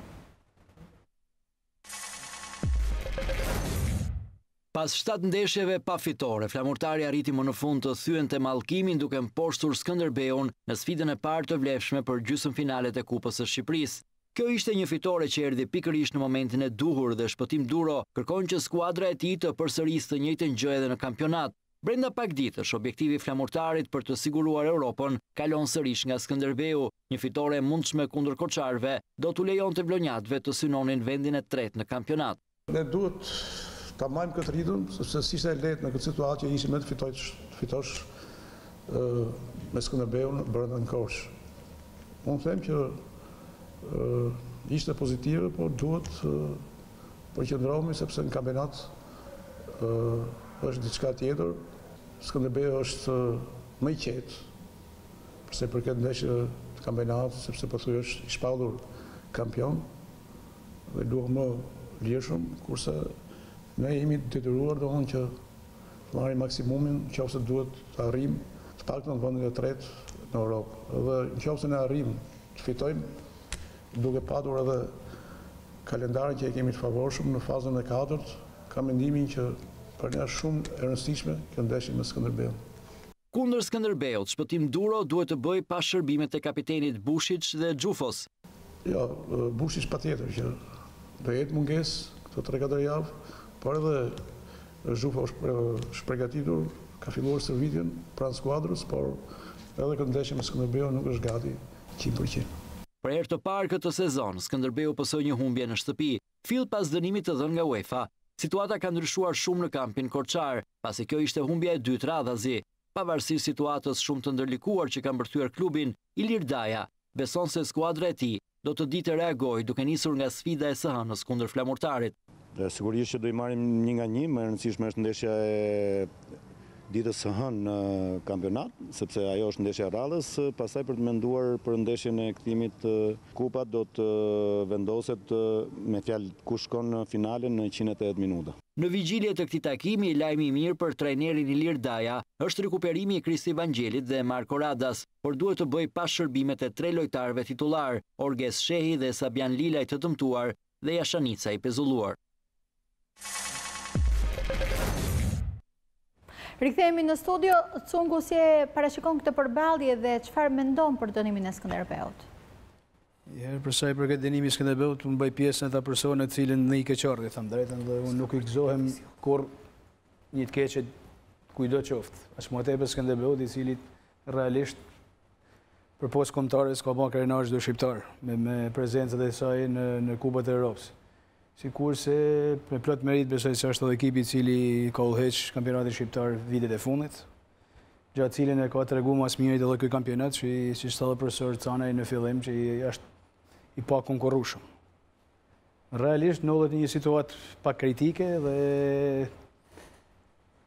gjithsesi kualitetin, cilësinë, boshtin, organizimin, çdo gjë e ka në dispozicion dhe e ka të mujtën për ta kthyer, sepse në fundit Skënderbeu me sa di unë ka bën edhe një ose ato marr më saktë në UEFA apo në kasa, nuk i di këta shkallëse cilat janë, të cilët pretendojnë dhe pa fajsin, dhe ndoshta edhe nesër mund të gëllihet edhe i pa fajshëm. Por që nuk duhet të flasim sikur Skënderbeu është i dënuar, por Skënderbeu duhet bëjnë detyrat e veta, ata djem duhet losin për vetin e vet normalisht. Por të shkan një motiv edhe më tepër për të luajtur edhe për ekipin e vet.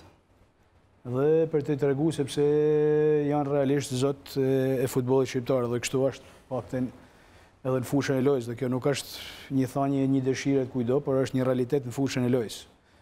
Një klub I cili ka funksionu me mundësit shqiptare, ka funksionu në mënyrën më të mirë të mujtën dhe ka ardhur era skuadër të një nivelit profesionist, thasha edhe herë, brenda mundësive shqiptare. Kështu që sikurse edhe flamurtari realisht ka bërë një gjysmë sezoni, se mund të them kështu jashtëzakonisht mirë, po çuditërisht pat një ramje javë të fundit dhe ndoshta fitoria me Korçën për sa I përket Kupës Shqipërisë mund ta kenë ngrohtë fije në aspektin moral dhe e shoh si një ndeshje të barabartë, jem realist. Po, avokat? Padyshim edhe unë, si zoti Cungu, jam ke thosë për darë, më vjen shumë keq për Skënderbeun, për presidentin Takaj me cilin kam njohje personale, natyrisht ka bërë një investim kolosal. Mendoj se është një nga presidentët më të mirë për menaxhimin e ekipit, edhe më vjen shumë keq dhe si avokat do thoja që dënimi I Skënderbeut është disproporcional. Nuk është në proporcion edhe në qoftë se ata kanë konstatuar në një gjë, është një vendim drastik shumë I ashpër për të imagjinueshmës. Të dënosh një ekip 10 vjet të një vendi të vogël, I cili ka pas rritje, ka pas rezultate të mira, është shumë e rëndë. Mbase do ishte legjitim një dënim më I butë në proporcion me atë që akuzohet. Kështu që nuk I di rrethana dhe korrupsioni nuk e dënojnë si në Shqipëri. Futen kryeministrat brenda. Byp, jo. Nice. Po pra, se ju jeni avokat Shqipërie, thot ai. Ja pra, kjo është Shqipëria. Po folëm me këtë gjuhë. Po disa kryeministra janë futur në burg. Një minutë. Po të thuash se për llafes del dot moti. Do të them unë ti je profesor Shqipërie, pastaj lutem. Po normal në Shqipëri jam. Po s'bëhet fjalë në Shqipëri. Po ke marrë ke te Kristali. Te Kristali. Lutem tash. Mos fundi me emra. Tashti. Zeka se nuk është. E them është dhe unë besoj se ndoshta nuk do ngelet ky dënim kaq I rëndë, sa është përtejt imagjinueshëm. Ju besoni tek një zbutje e vendimit, okay. Ndërsa për ndeshjen nesër, them që fiton flamurtari sepse sado të themi ne të luftojnë të bëjnë, ka rënë motivimi ke. Për shumë arsye, edhe janë shumë përpara, edhe këto masa të dënime e demotivojnë ekipin, me thënë të drejtën. Nuk e shoh flamurtarin ditë mirë, unë isha në Vlorë, e pash ndeshjen me Kuksin atje, qellova me puçime, edhe vajta në stadium ai mikrobi nuk më la. Nuk u mund me merit, me thonë drejtën. Unë nuk e di si del ndeshja nesër, po në qoftë se Skënderbeu mundet, nuk do dali as kampion. Pra nuk do dali parë në renditje. Pse? Po sepse do të jetë fillimi I një krize, themi. Por shumë mendoj unë, mbase kam gabim, mbase fantazoj, por do të kemi ndoshta një Kukës kampion ashtu si vjet. Kalojmë ke batuta e fashme që kemi thënë. Leta që Skënderbeu nuk del kampion. Vetëm nëse nuk do vetë. Se vendi dytë nuk del kampion, sepse kemi rastin e Partizanit që nuk është bërë kampion, apo jo, dhe nuk ka për të bërë ndonjëherë. Ato futbollistë Skënderbeut merrin 12 natës çoj, nuk e kanë problem të shpallën kampion. Nuk do ajo që dalin. Jo krizë, pa krizë, vetëm PlayStation vetë nuk dalin kampion. E fundit që të them, jam plotësisht dakord me atë që thot avokati që është shumë disproporcionale dënimi I Skënderbeut. Unë nuk arrit të kuptoj, e kam thënë gjithmonë që kur është hapur për e të parë, se kjo histori nuk është hapur sot. Kjo ka 3 vjet që është hapur. Si ka mundësi që Skënderbeu blen ndeshjen me Sportingun dhe nuk e shes Sportingu. Dënohet Skënderbeu, Sportingu nuk dënohet. Qofse Sportingu nuk donte, nuk humbi se 3-1 Tiranë. Akuzohet se po shikoj aty Skënderbeu me Zagrebin në minutën 93. A ka mundësi në botë më shpjegoj njëri të gjuash nga 25 metra, topi shkoj ati ku në shko dhe arbitri me bilbil të goja mbaroj ndeshjen. Skënderbeu me skuadrën irlandeze, gjuan nga 25 metra, topi hy gol. Po mos do dhe kjo irlandeze, ai portiri që në që ka habitur kaj shumë, mos e bëjmë gol ti, vigja Skënderbeu në dorë, zarat, mos e fitot në ndeshje Skënderbeu. Pra, është një vendim që unë nuk avokatën e kemi këtu, hera e parë që kam parë dënohesh në bazë të dyshimeve. Okej. Mirë, do të ambyllim këtu, shikojmë dhe tabelën e javës së ardhshme, javës së 29, edhe pse flamurtari Skënderbeu do të luhet nesër dhe do të mbyll, le të themi, ndeshjet e kësaj jave. Këto janë sfidat e fundjavës tjetër, Kuksi Partizani, kryendeshja që do të vendosi nëse Partizani do të futet në luftë për vendin e dytë apo jo, luftëtari Laçi, Lushnja Flamurtari, Skënderbeu Kamza dhe Teuta Vllaznia. Këto janë sfidat për cilat do të diskutojmë sërish me të ftuar të tjerë, por tani do të shkojmë në një material material të zgjeruar që na tregon çfarë ka ndodhur në javën e 23 të kategorisë së parë të futbollit, edhe aty ka garë, ka rivalitet dhe prodhohet futboll. E shohim bashkë.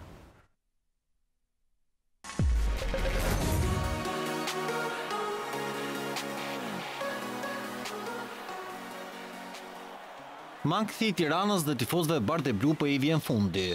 Pas një sezonin e inferiore, 24 herë kampionët e Shqipërisë janë vetëm një hap larg rikthimit të tyre në elitë. 10 pikë diferencë me mbyllisin e vendit të dytë janë shumë për të parashikuar çdo skenar tjetër që mund t'i mohojë Tiranës rikthimin në superiore.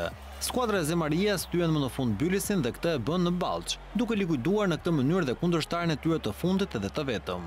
Ekipit kryeqytetas i duhet vetëm një fitore në sfidën radhës për zyrtarizuar rikthimin e tyre në superiore.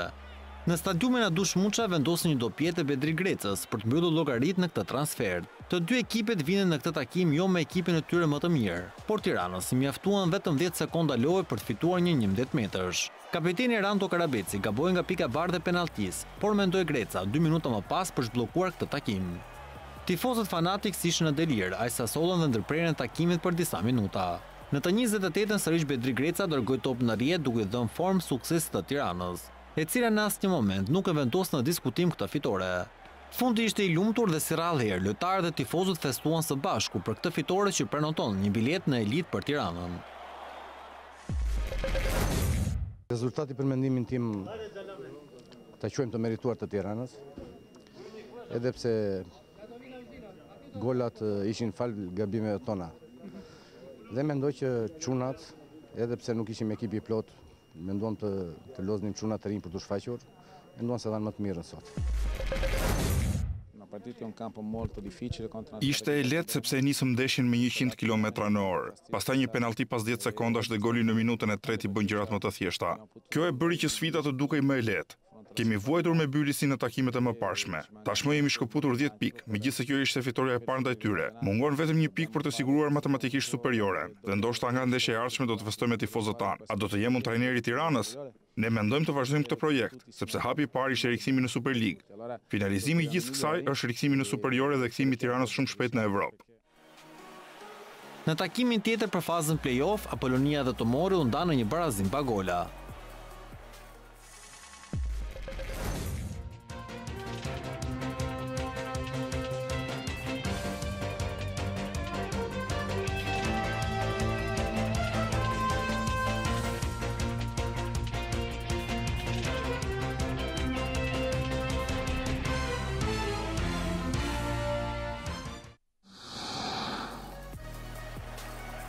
Me një ritëm të jashtëzakonshëm, Kastrioti vijon të projektojë sezonin e ardhshëm në elitë.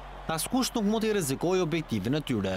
I fundit që u përpoq të mbandet të dezur garën ishte Egnatja, por dhe skuadra rrogozhinase u thye në shtëpi duke lëshuar dhe vendin e dytë. Tashmë rikthimi në superiore i skuadrës së Samuel Nikajt është thjesht një formalitet. Egnati u përpoq të fitonte këtë përballje direkte, madje kaloi e parë në avantazh me Zeko, por Kabiru nga pika e bardhë e penaltisë dhe i përhershmit Aulant Marku në minutën e 77 përmbysën gjithçka, duke dërguar në 10 pikë diferencën me vendin e dytë.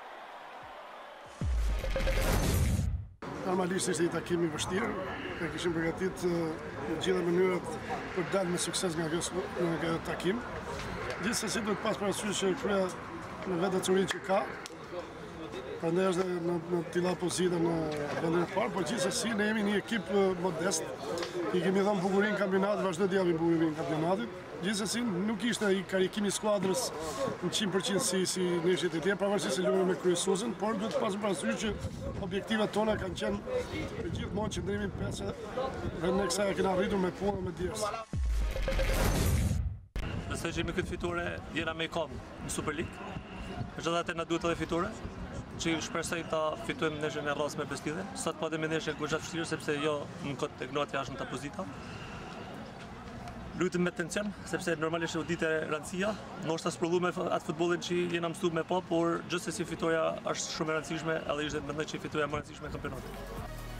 Në takimin tjetër për fazën play-off, Erzenin poshti Dinamon minimalisht 1-0, duke marrë vendin e dytë. Ndërsa në takimet e tjera për fazën play-out, Korabi dhe Turbuni u ndanë në barazim 1-1, ndërsa Vllaznia B poshti Borrelin me rezultatin 1-0.